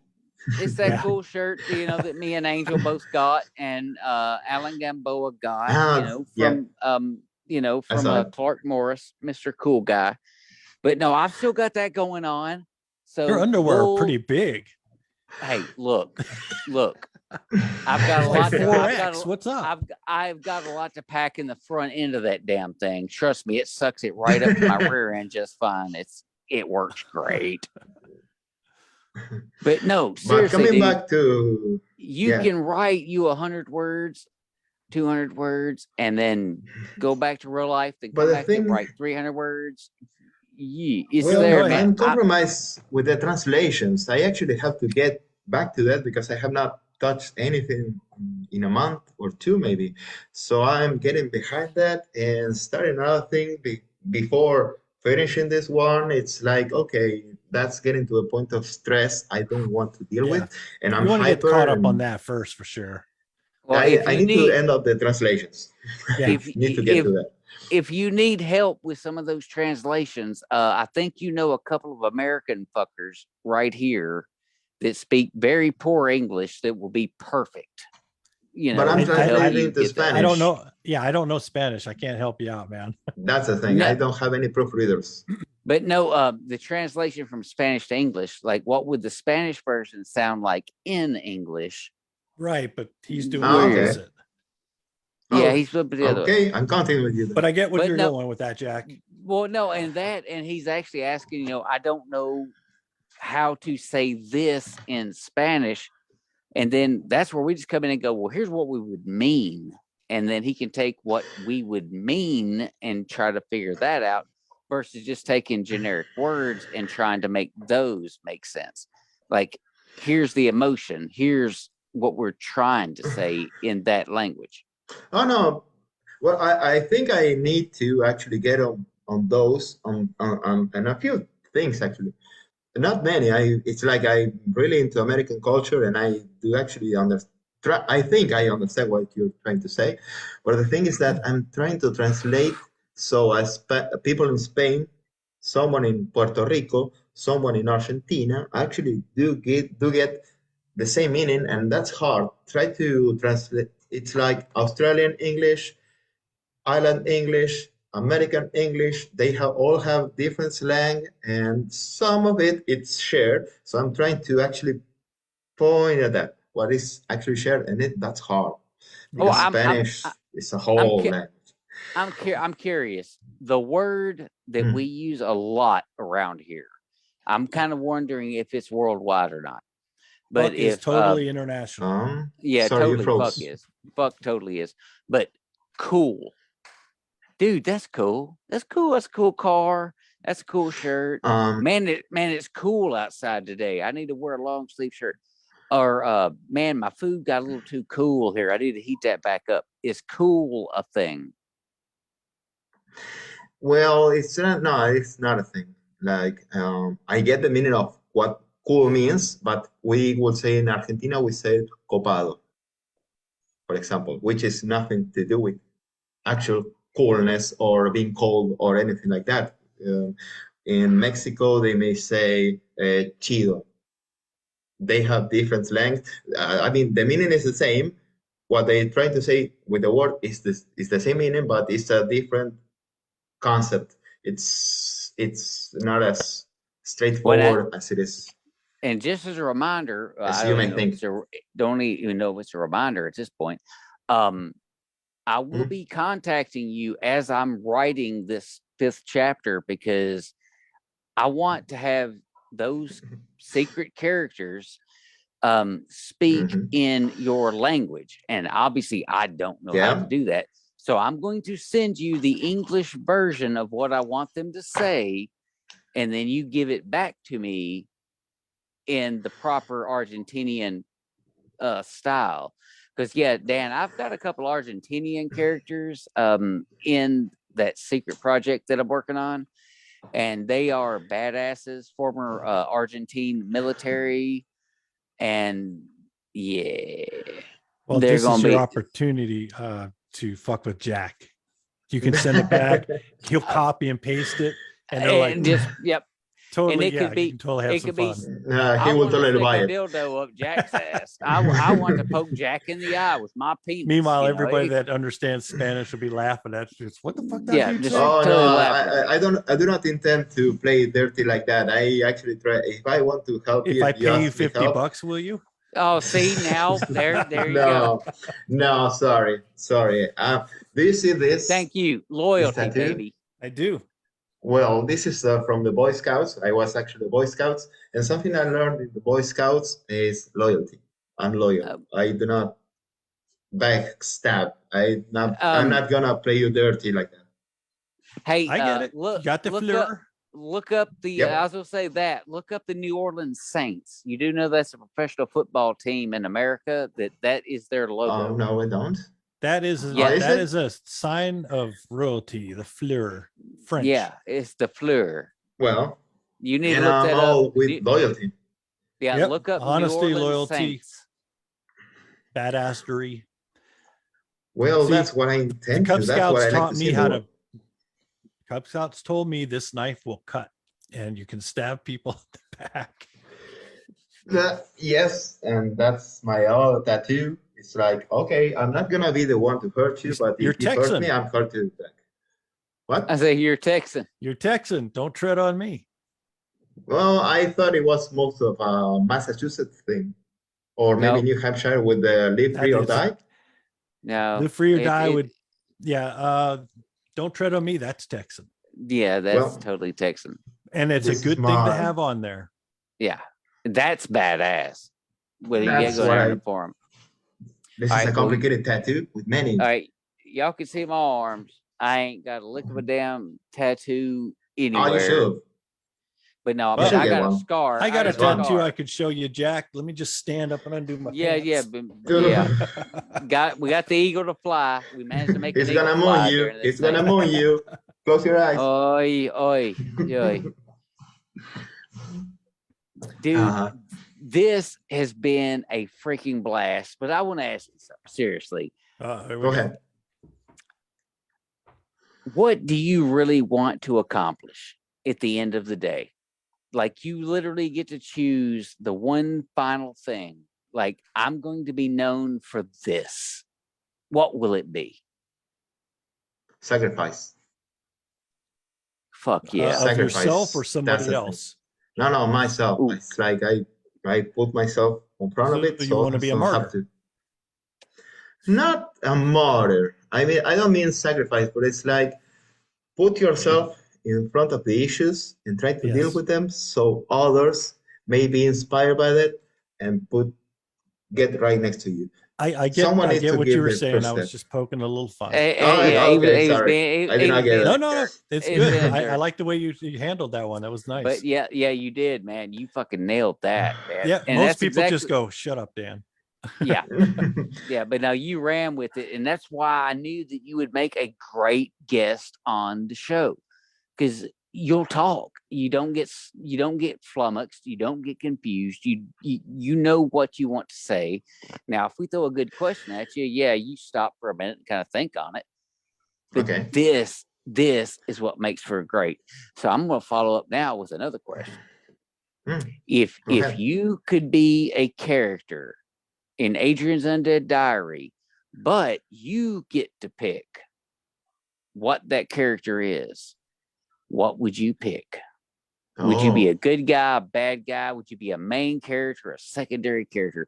Would you save Adrian? Would you save Abby? Would you try to kill Abby? What would you be? A free agent.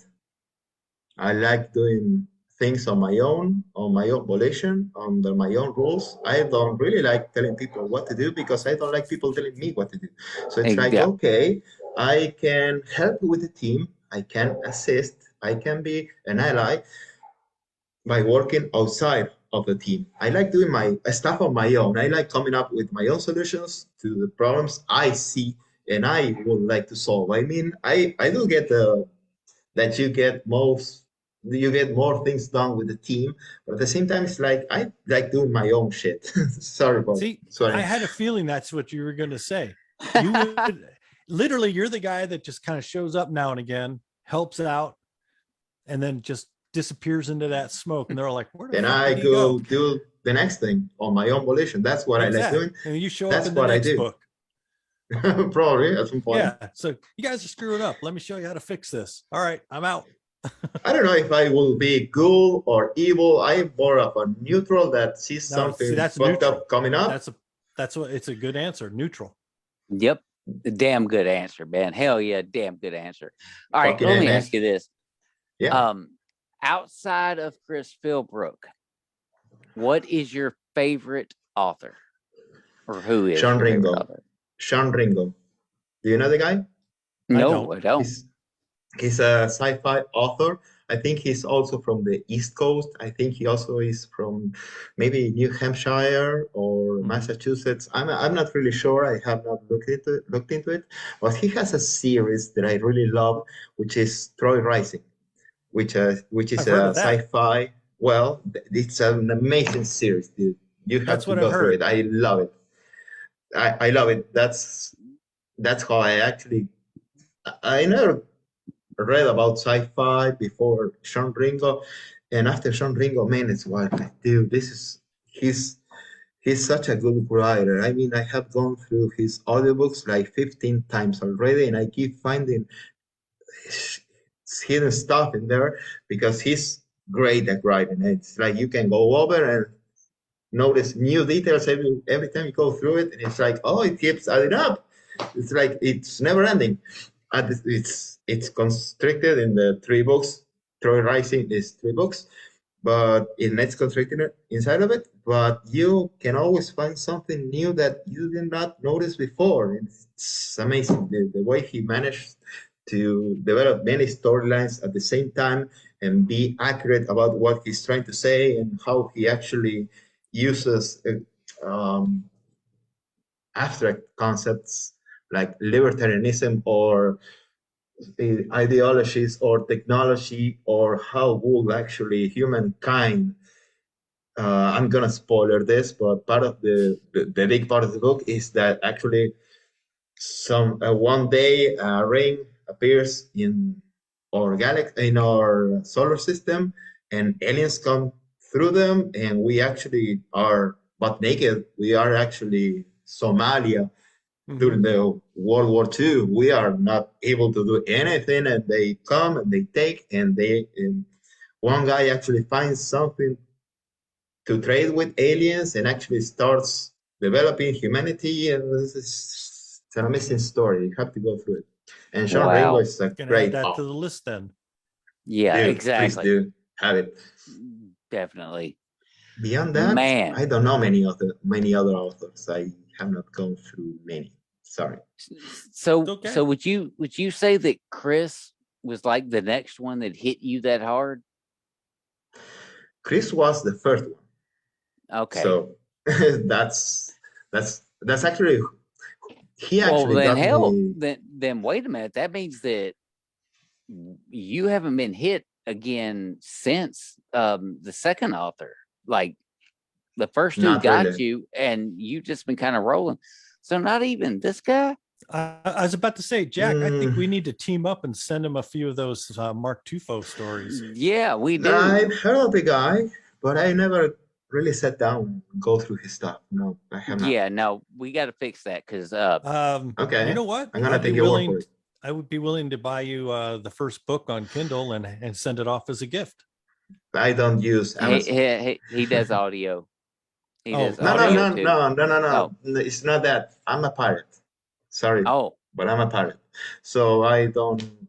If I get my hands on it, it's because someone gifted to me. But I'm not gonna use Amazon to read through it. Okay. Sorry. No, fair enough. I'm a pirate by nature. That's why I like doing my own stuff. That's why I clean myself neutral. all right. Well, then the next time you're on the show, damn it, I expect there to be a pirate hat. I don't have one. You need to get one. No, you should just one. get the eye patch. That's way cooler. That's even better. Like this? Yeah. See, now you're menacing. Yeah, arr. It's out there just ruling a thing. It's in my nature to get things my own way. Yep, no problem. I can respect that. By the way, can I switch up on you guys? Yes. Got him. Nice. I am about to get my extreme horror cherry popped. And that Fester one, I'm in that, which is that's why I'm not going to read this until later. You fucker, you getting 2 eagles for that. Read that one first, man. See what he does to me. Because trust me, I don't have a happy ending. I go through some shit. Things happen. But I'm a hero. I'm a hero, damn it. I'm a good guy. Dude. You're actually getting this together. You're getting us together to speak about all of this. And how long have we going at it?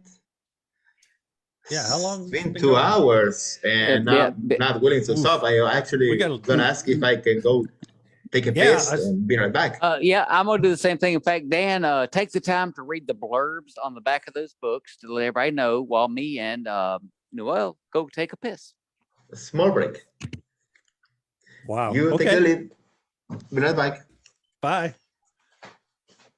All right. Anybody watching? What do you guys want me to do?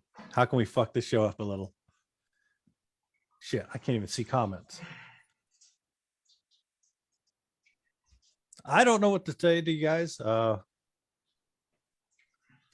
all. I came into this not prepared. Sorry. I can't believe the host left this show. It's gonna give Jack some shit for this one. God, Jen, are you watching?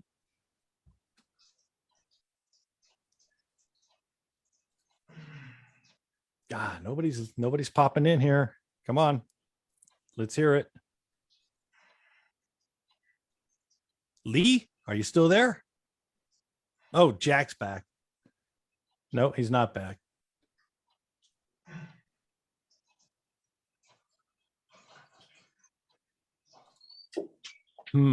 This is awkward. Can't believe this shit just happened. What, dude? When nature calls, you gotta go. I'm just saying. I can't believe the thing ain't shut off yet. I had it set for 2 hours. It's still going. So okay, I guess it's gonna run on past that. But no, he's interesting as hell, man. But this is Chris's freaking right hand man. I mean, this is like his dude. I think he's awesome. I like him. I've been trying to get him to like do an interview forever, and I finally get him to freaking do it, and he is nailing it. So, and there he is back on the screen again. Oh, I just got a message from Richard. Let's go check Richard's message. If I can get back to it. How the hell this telephone works. Hang on, guys. I'm going to blank the screen and mute for a second. I got to get this call. Sure. Yeah.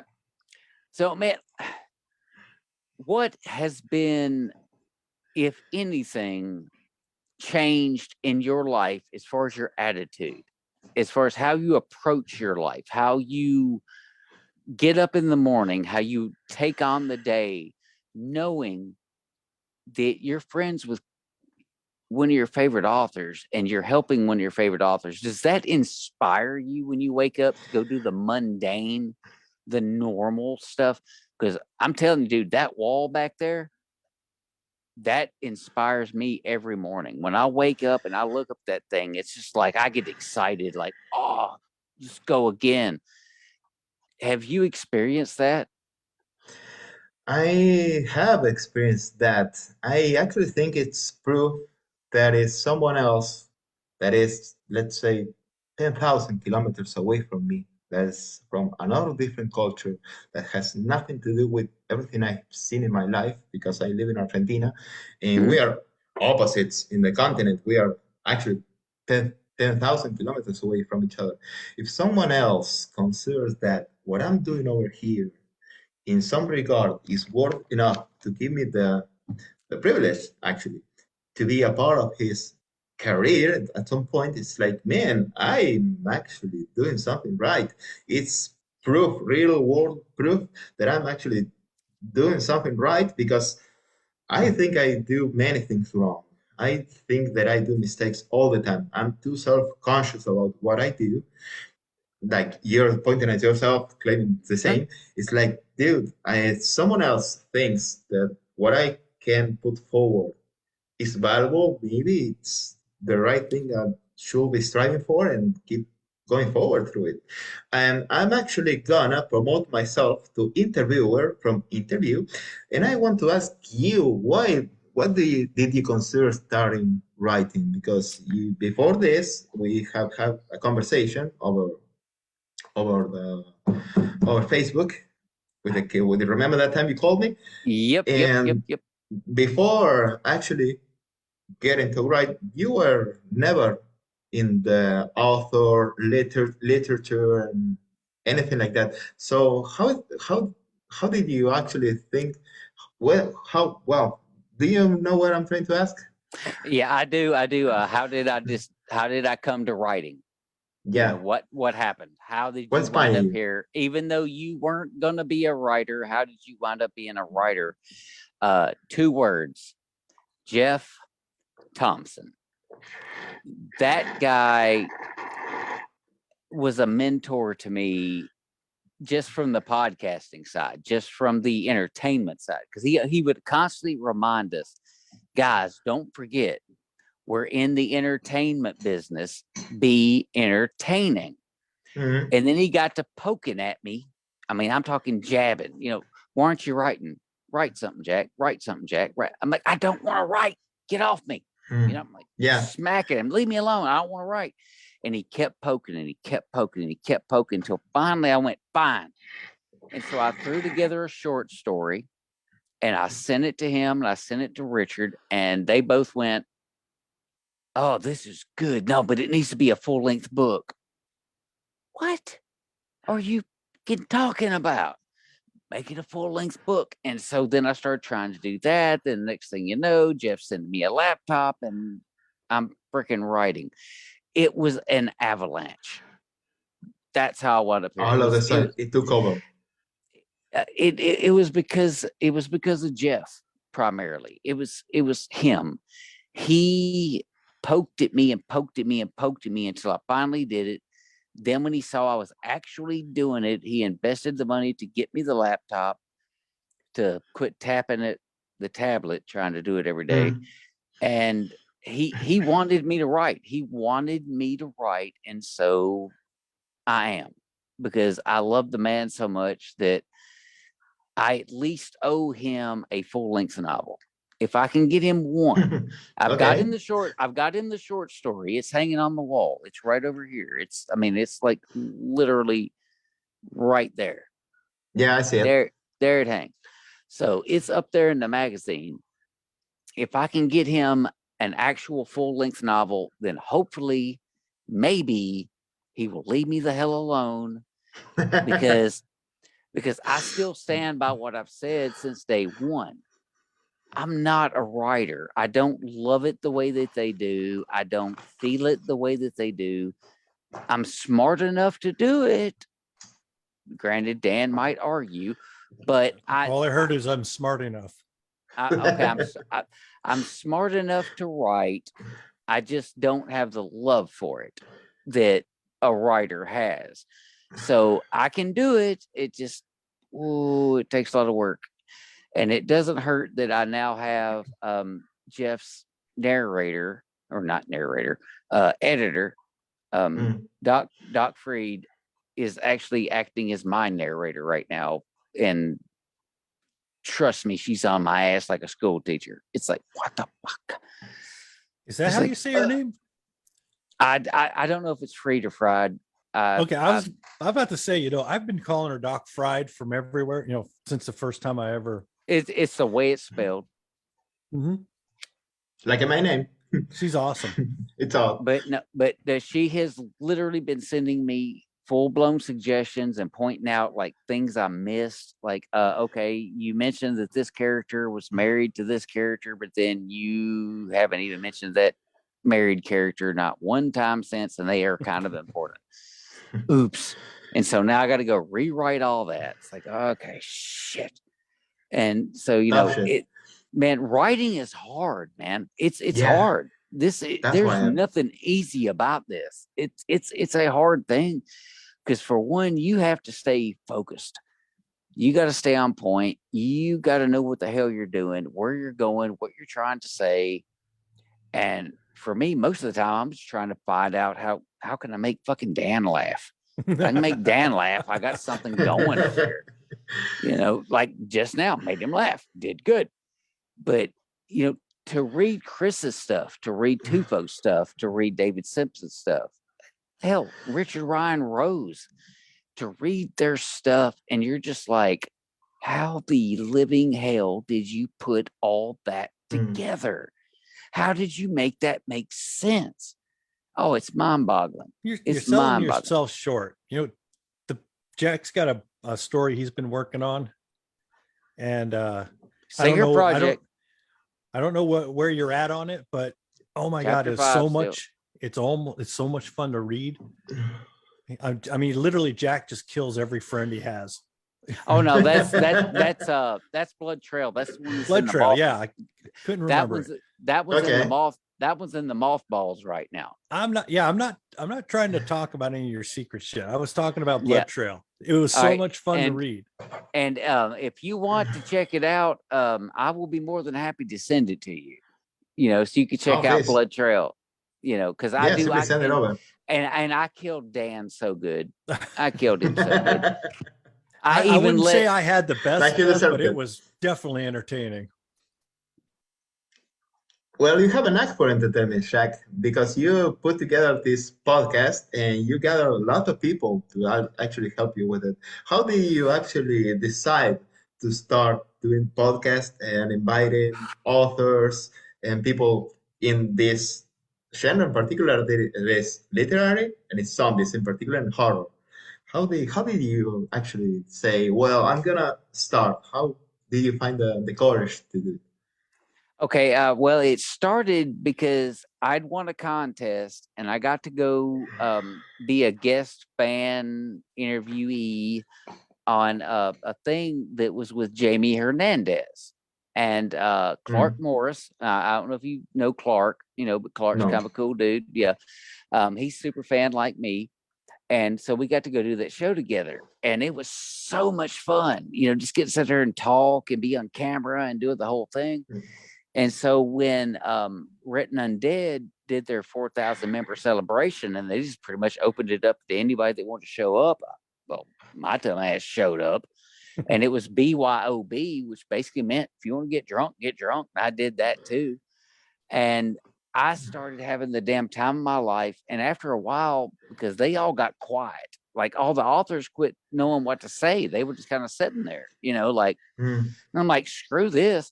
Hey, what made you do this? Hey, what made you think that? What made you? And I just started just bouncing around. Well, J.S. Patrick, author of the After Z series, which is amazing, he reached out to Javin, who was leader of the group, and he was like, dude, you need to see if this guy would be willing to do like interviews with us. And I'm like, okay. When he hit me up, I'm like, sure, I'll do it. And so I start off with just one-on-ones, like we started out here today. Just like you did with me. And I mean, and it was fun. It was fun. But after a while, I got to where I was like, man, I need a team. I don't want to have to ask all the questions. So then occasionally I could be like, so Dan, what do you think about this? I could have somebody else that I could talk to that would be part of the team. So I added the very first two people I interviewed. The very first two, literally Angel Ramon and Richard Ryan Rose were the first two to join the team. And then as it went, I just started going like, I got a few people that I like really, really like, and I want them to be on the show. And so I'm just going to have them on the show. They're just going to be here. And so now there's like 7 or 8 of us. Like it's a full crew. And that means I don't have to talk all the time. I don't have to be interactive. I do the intro, I do the outro, the middle part. That's the rest of us. Well, you kind of give it an atmosphere because feels like a friends gathering to talk about their things that they like, what they intend in life, and I'm all about that. And the atmosphere you create about doing this is great. Seriously, I have to give you props for it because it's like I don't feel like time is passing by, which it is, but I don't really care. It's like we're talking over here and we're being honest about what we think, and we can ask each other questions, and that's an atmosphere that many podcasts don't get. I mean, many people try to do podcasts, and they don't get it. Jack is a natural at interviewing. That's when I first time I ever popped on. That's the first thing I thought about Jack. Is the fact that he's really good at doing an interview. And then through many conversations after that, Jack always said, I want this show to be like just a bunch of friends sitting down to have a beer. And that's the route we've gone. And the show has grown quite a bit. Dude, I would be lost. I would be lost without Dan, without Richard, without Angel, without Kristen, Anthony, Jen, Castro. Everybody has something they contribute, makes it special. Yeah. And they're all great people. Yeah. Mm-hmm. And that's why I'm so happy with this show. But it is really you that create the atmosphere, because here we are, and the other people you mentioned, they are not here, and this has been going on, and I don't see an end to it. It's like, the atmosphere is really here. I just wanted to point that out because it's like this is great, dude. It's like I was shy about getting here because my accent, because the way I speak, the way I talk, or whatever. And it's like, yeah, it's like, no, man, we are having a conversation, and I'm really loving it. It's like I'm spending my Sunday afternoon, which I could be doing anything else. I could be playing whatever, and I'm here and I'm really enjoying it. I would really like to be again here whenever I have the time because it's like my schedule is really tight. But it's like, dude, we have to do this again. Well, how about this? Every week doesn't mean you'll be able to make it, but every week I will go ahead and send you a Zoom link. If you can make it, you make it. If you can't, you can't. It happens. No, but Sundays, yep, I might be able to work that out. Saturdays, I work all day, so it's like, nah, I cannot. I have to work, and it's the best selling day. But yeah, I'm willing to do it. It's got me thinking. I want to show you guys. Got me thinking about sideshows, because let's face it, we're booked literally through May. Like we're booked into next year. But if we want to do a secondary show, we do it on a Saturday or a Sunday. And we got our calling guy right here that we can bring in because as much as you don't want to admit it, your English is great. It's very good. Thank you. It's very good. Yeah. We've had guests where their English was nowhere near your level. What he said. Okay. Yeah, and it doesn't matter. We'll figure it out. We'll put up subtitles, whatever. It doesn't matter. Everybody gets a chance on here. Poster board. I do really appreciate the feedback because it's like I'm not a mad person, but I do mostly practice with myself English. I have conversation in which I try to put out my ideas and try to see if I can really say it in English. And you guys actually being native English speakers telling me that. Yeah. And on a side note, Jack and I talk to ourselves all the time too. Yep. Yep. Oh, and that just kind of makes you think of something. Instead of it being a Sunday episode of the book Asylum, why couldn't it be a Sunday episode of the Ring family? We should talk to Chris about that. Exactly. We can do a show for his group. Sure. I'm down to that. But I'm down to that. On that one, I'm putting you in charge. You have to do the intro. Oh, okay. I get to sit back like this while you do the intro, and then you're like, Jack Childress. And I go, hey, and then I drop back. Then you go, DungeonDan, you bell, and he goes, hey, and then he drops back, and it's back to you again. No, okay. I can figure that out. I'm not. Let's say. We'll work you into it. Trust me, we'll ease you into the position. You got a support group right here, man. You got some people been doing this for a while now. And okay, I'm gonna take that. I'm gonna take that as advice, and I'm gonna bother you guys with it. We should practice it. Now, so I'm gonna tell you right now. Me and DungeonDan, until I had met Jeff, I didn't know what the hell a DungeonDan was. That there was even such a thing as a DungeonDan. What is if you've noticed, Jeff Thompson is the tie to everything in this little universe. Okay. Yeah, he ties us all together, and I am so thankful that I met that dude right there. Me too. He is my heart. I love this man, even though I give him these all the damn time. Because I know he likes them. Fun.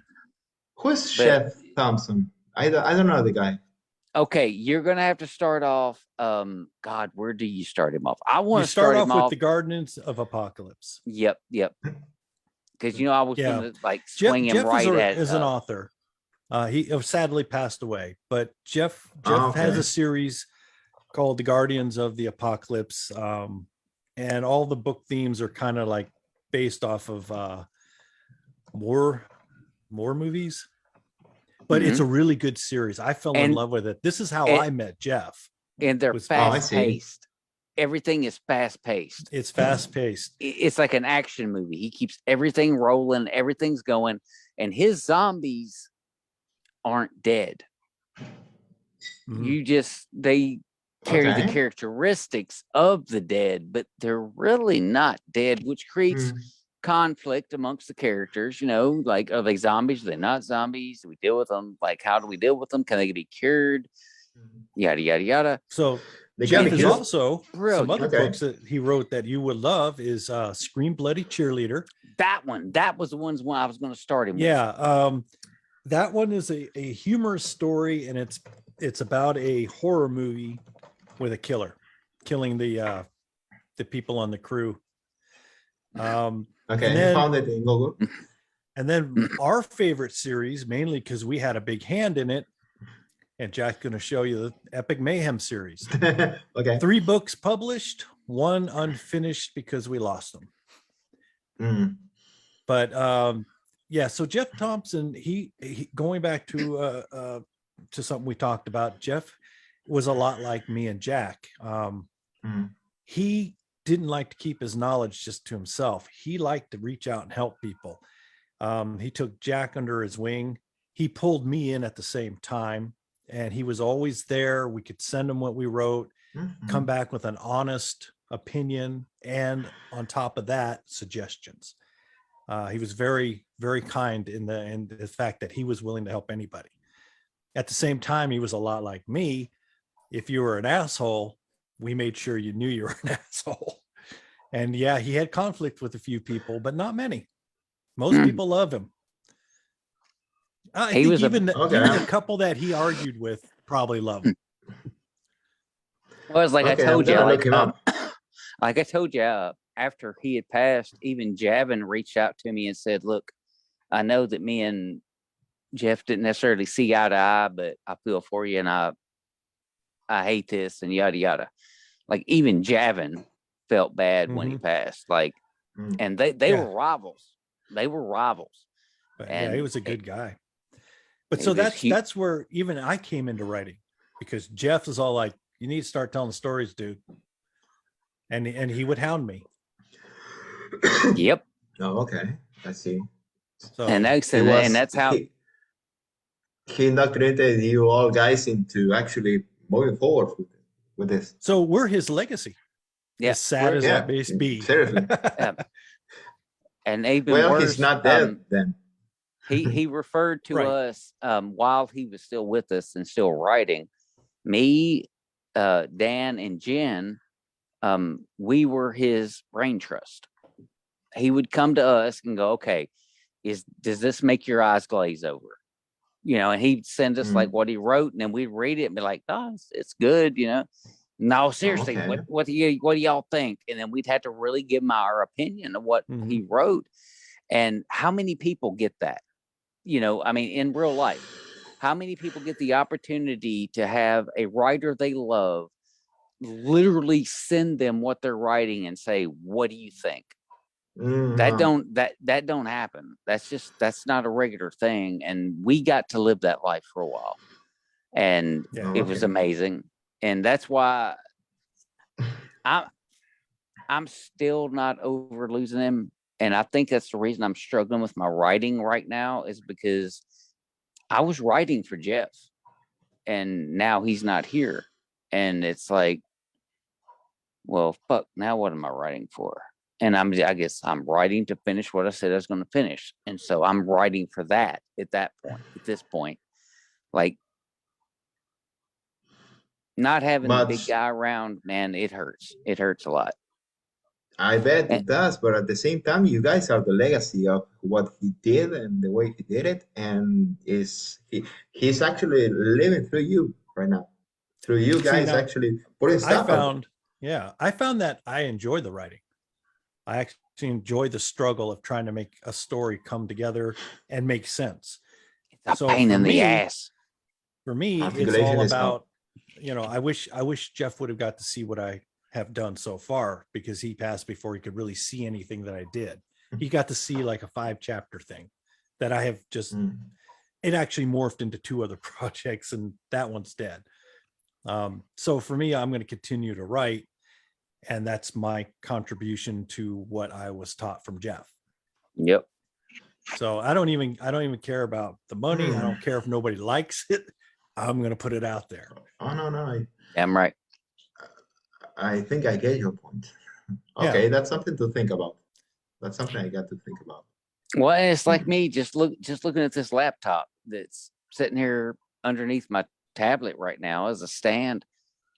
Jeff sent me that. Jeff bought me that. He didn't tell me he was doing it. He just did it, sent it, and then I get a message from Mom about, "Hey, what'd you buy from Amazon? It's got a battery in it."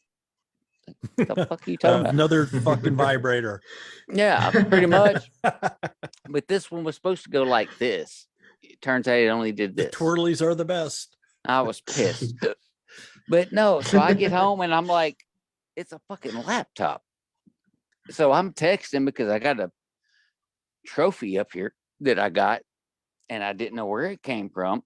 Come to find out, both times, Jeff, the guy cared about us as creators and about us as being more than just what we were. Because like I said, I'm a warehouseman. That's what I am. That's how I make money. I drive a forklift. I pull orders. I unload trucks. That's what I do. And he was like, nah, there's more to you than that. And he stuck it in there like, you're going to do this. Yeah. And he saw the sparkle in you and pushed you to actually do it. So, did you ever watch the podcast, The Padded Room? I don't think I have. No. Yeah, that was Jeff. The inmates. The inmates. Yep, we There's were the inmates. That's Jeff. Okay. No. You got to read the bottom stuff. If other podcasts are middle of the road, then the Padded Room is dragging truck in the ditch. That's a way to put it. Fuck these guys. Never had so much fun at a train wreck before. That's colorful, I gotta say. Yeah, and then of course you got the sexy. Yeah, that was the logo right there. And who created this, by the way? I did. I did the poster.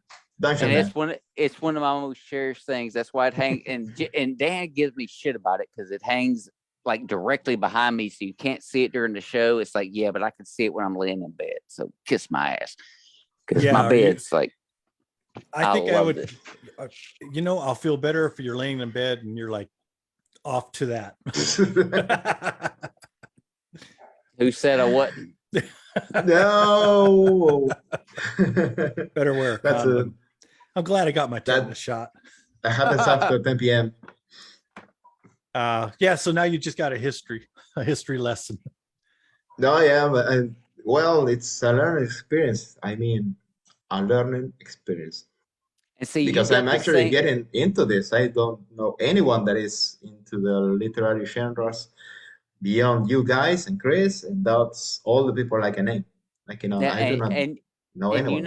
You know who Chris is for you. He's your Jeff. He's your Jeff. Yep.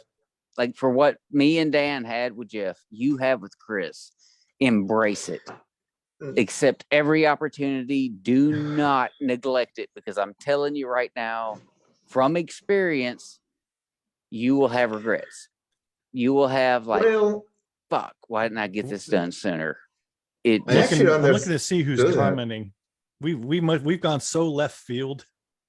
Oh yeah, we're all over the place here. But that was the whole point of the interview. We're not talking to a writer. We're not talking about his writings. This is get to meet the guy and talk about all of our inspirations and friends hanging out at the bar having a beer. Inspirations. Pornhub has been my inspiration for years. Well, that's one of the new projects Chris is trying to work into. Yeah, that damn erotica. I voted against it, by the way. I will put it out there. I don't care. I voted against it. I'm going to have to give him a ring. Well, yes, I actually voted against it because it's like, okay, I don't think it's moral. I mean, I don't like the idea of Well, I don't reading even. them. For me, it wasn't even about it being moral or immoral. It was just like those are the things that if I read like sex scenes in books, they just kind of make me go, ooh, Yeah, like no, I I just cringe want at to the go thought. like get on to the next thing, like go Next away. chapter, And so to write please. a whole book that's gonna be all sexy and stuff, I'm like, yeah, I'm not gonna. No, go away, Chris. Mm. Because I also got to remember where it's coming from. It's coming from Chris Philbrook's mind. So I'm getting sexy in Chris's mind. No, Yeah, that's gonna he's be for the getting you women. a chubba. It's Yeah. like, Yep. that's uncomfortable. Right. Yeah, Like, nobody okay. wants to walk around going, I got a chubby from fucking Chris Philbrook. Yeah. Exactly. I'm on the same boat. So no, but now his female fans are going to be all over it. That's where he's going to Oh make his yeah. money right there, is off the female fans, which is smart. It is smart. Yeah. It's just like, yeah, dude, come on, man. Chris Philbrook trying to get sexy. Can you really see it? I can't. No. Well, he's a writer and he has to make a living, and I take it. And it's if his calling, go ahead and give it a try and do it.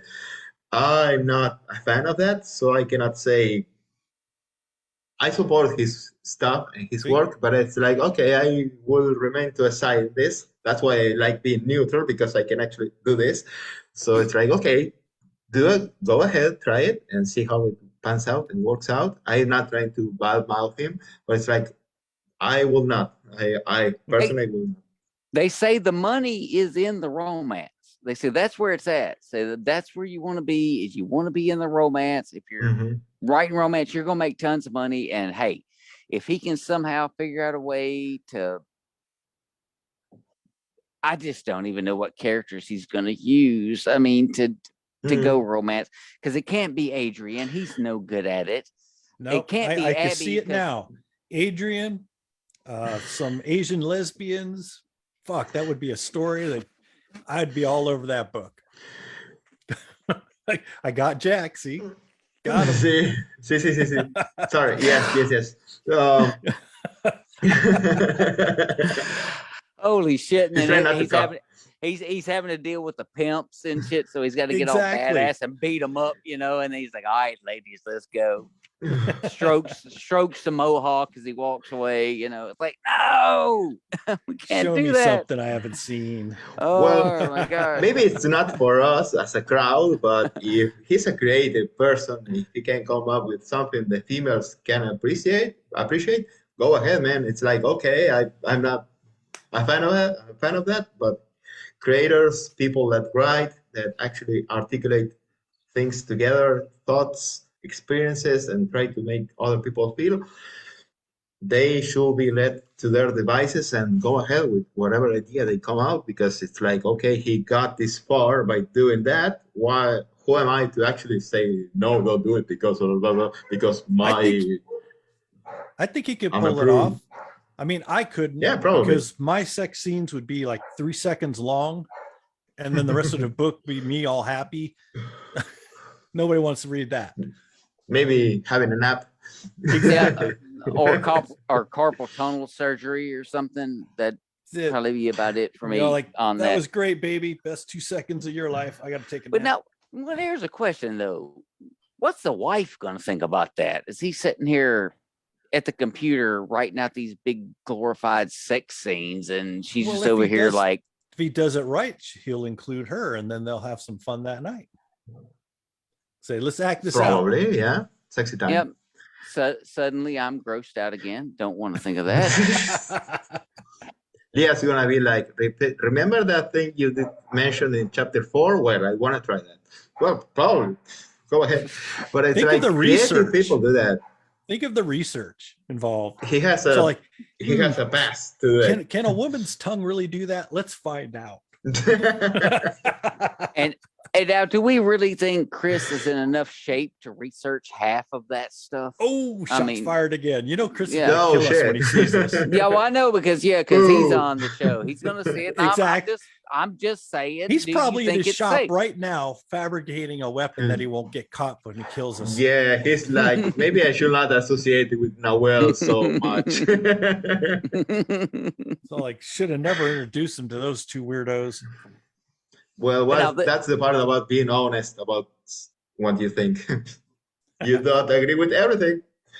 It's Chris. He's probably getting a good laugh while Yeah, he makes probably. the machine gun that's going to kill us. All right. Well, Yeah. I'm gonna throw out an asshole question just because, well, I'm an asshole.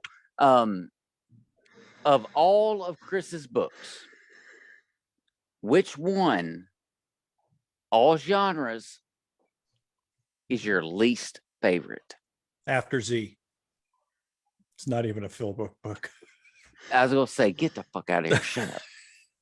Wasn't even talking to you, you ass. I couldn't. And he's thinking, look at me, he's thinking.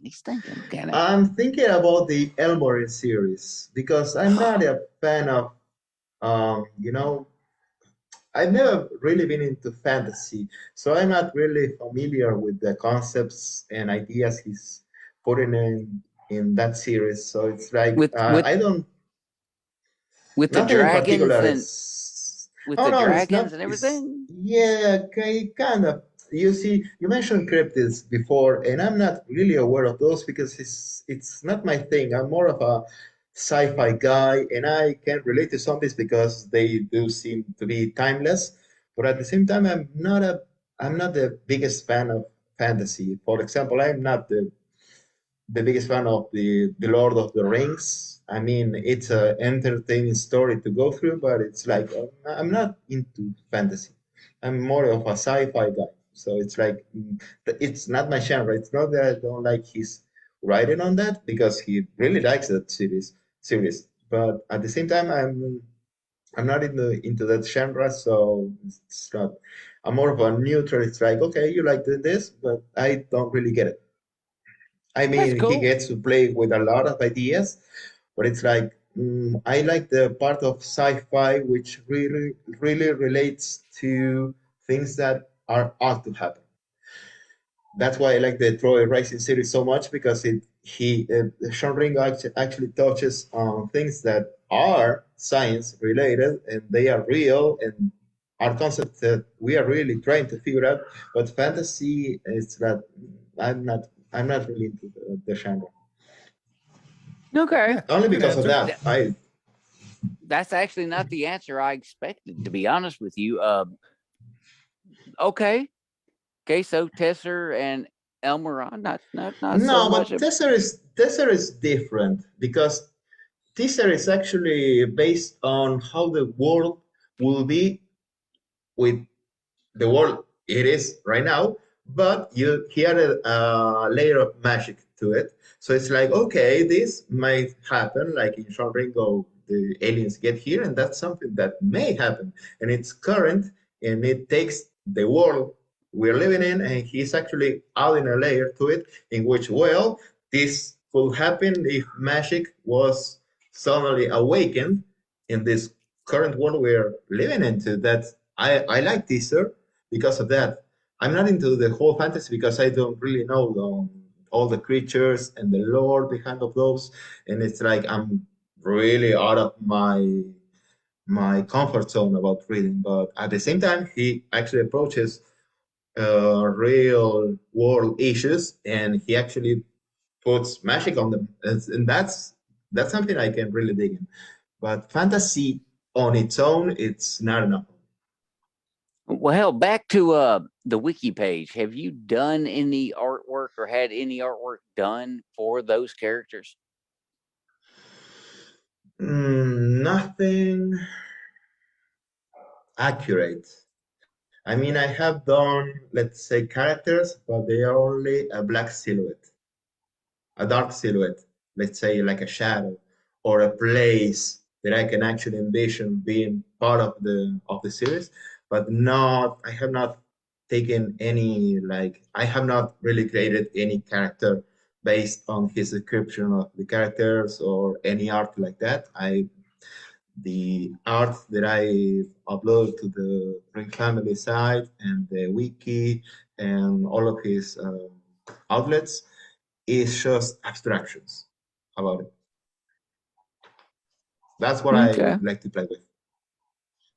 Because once you put it a face, everyone goes by that face, and it's really nice. But when you're reading or when you're listening to an audiobook, you are actually picturing it yourself through your biases. And it's like, okay, everyone has that. And when you collapse all that into a single character with an image, a video, or maybe an actor, everyone else is like, okay, they have to forcefully converge into that. And I don't know, I like to play with abstractions, so I like to keep them vague in that regard.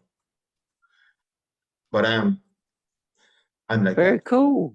Very fucking cool. That's See, my that's thought.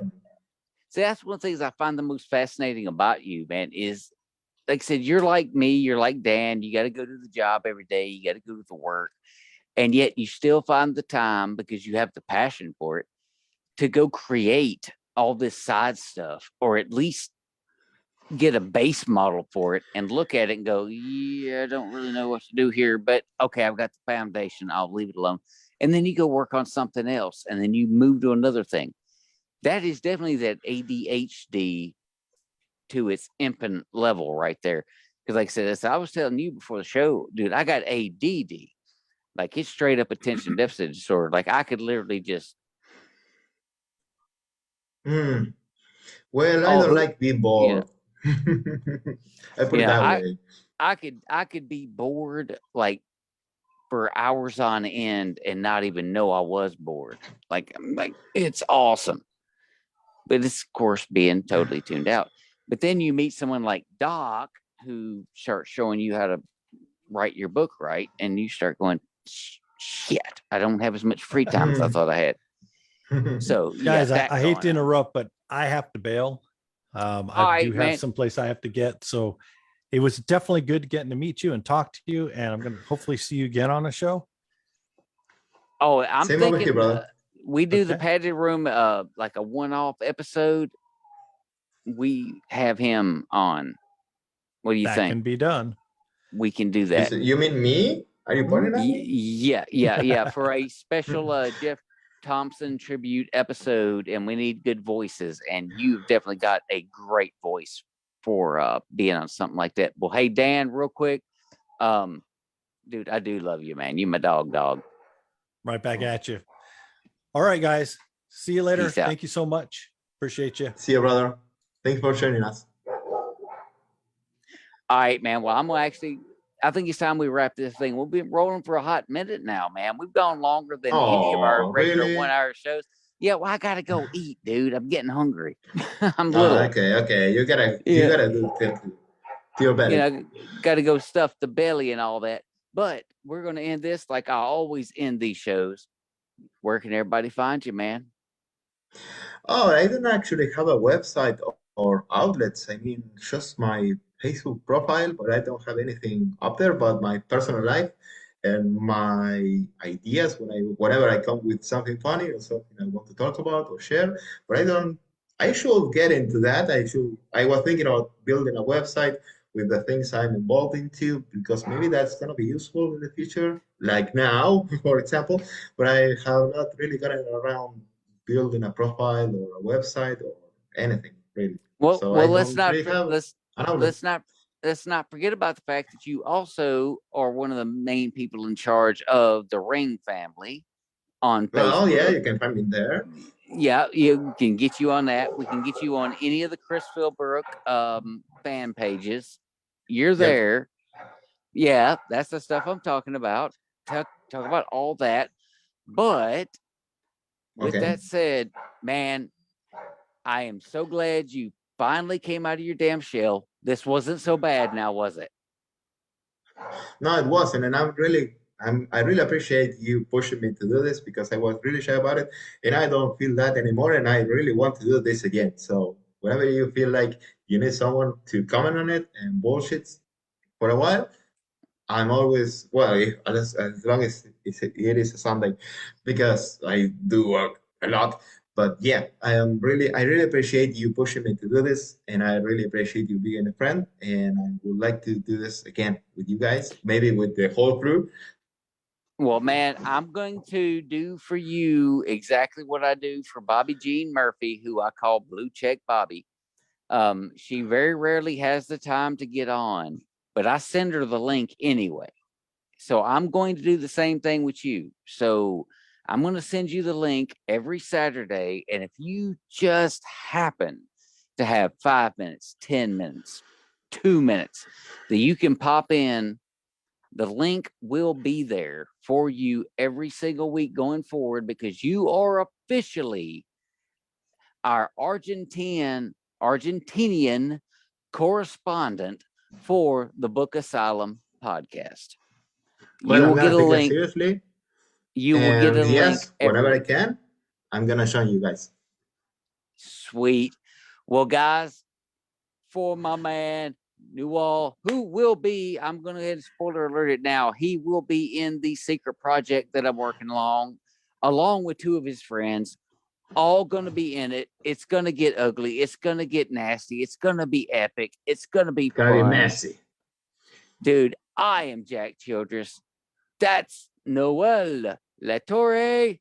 This is the Book Asylum podcast on a Sunday. We will see you guys next week.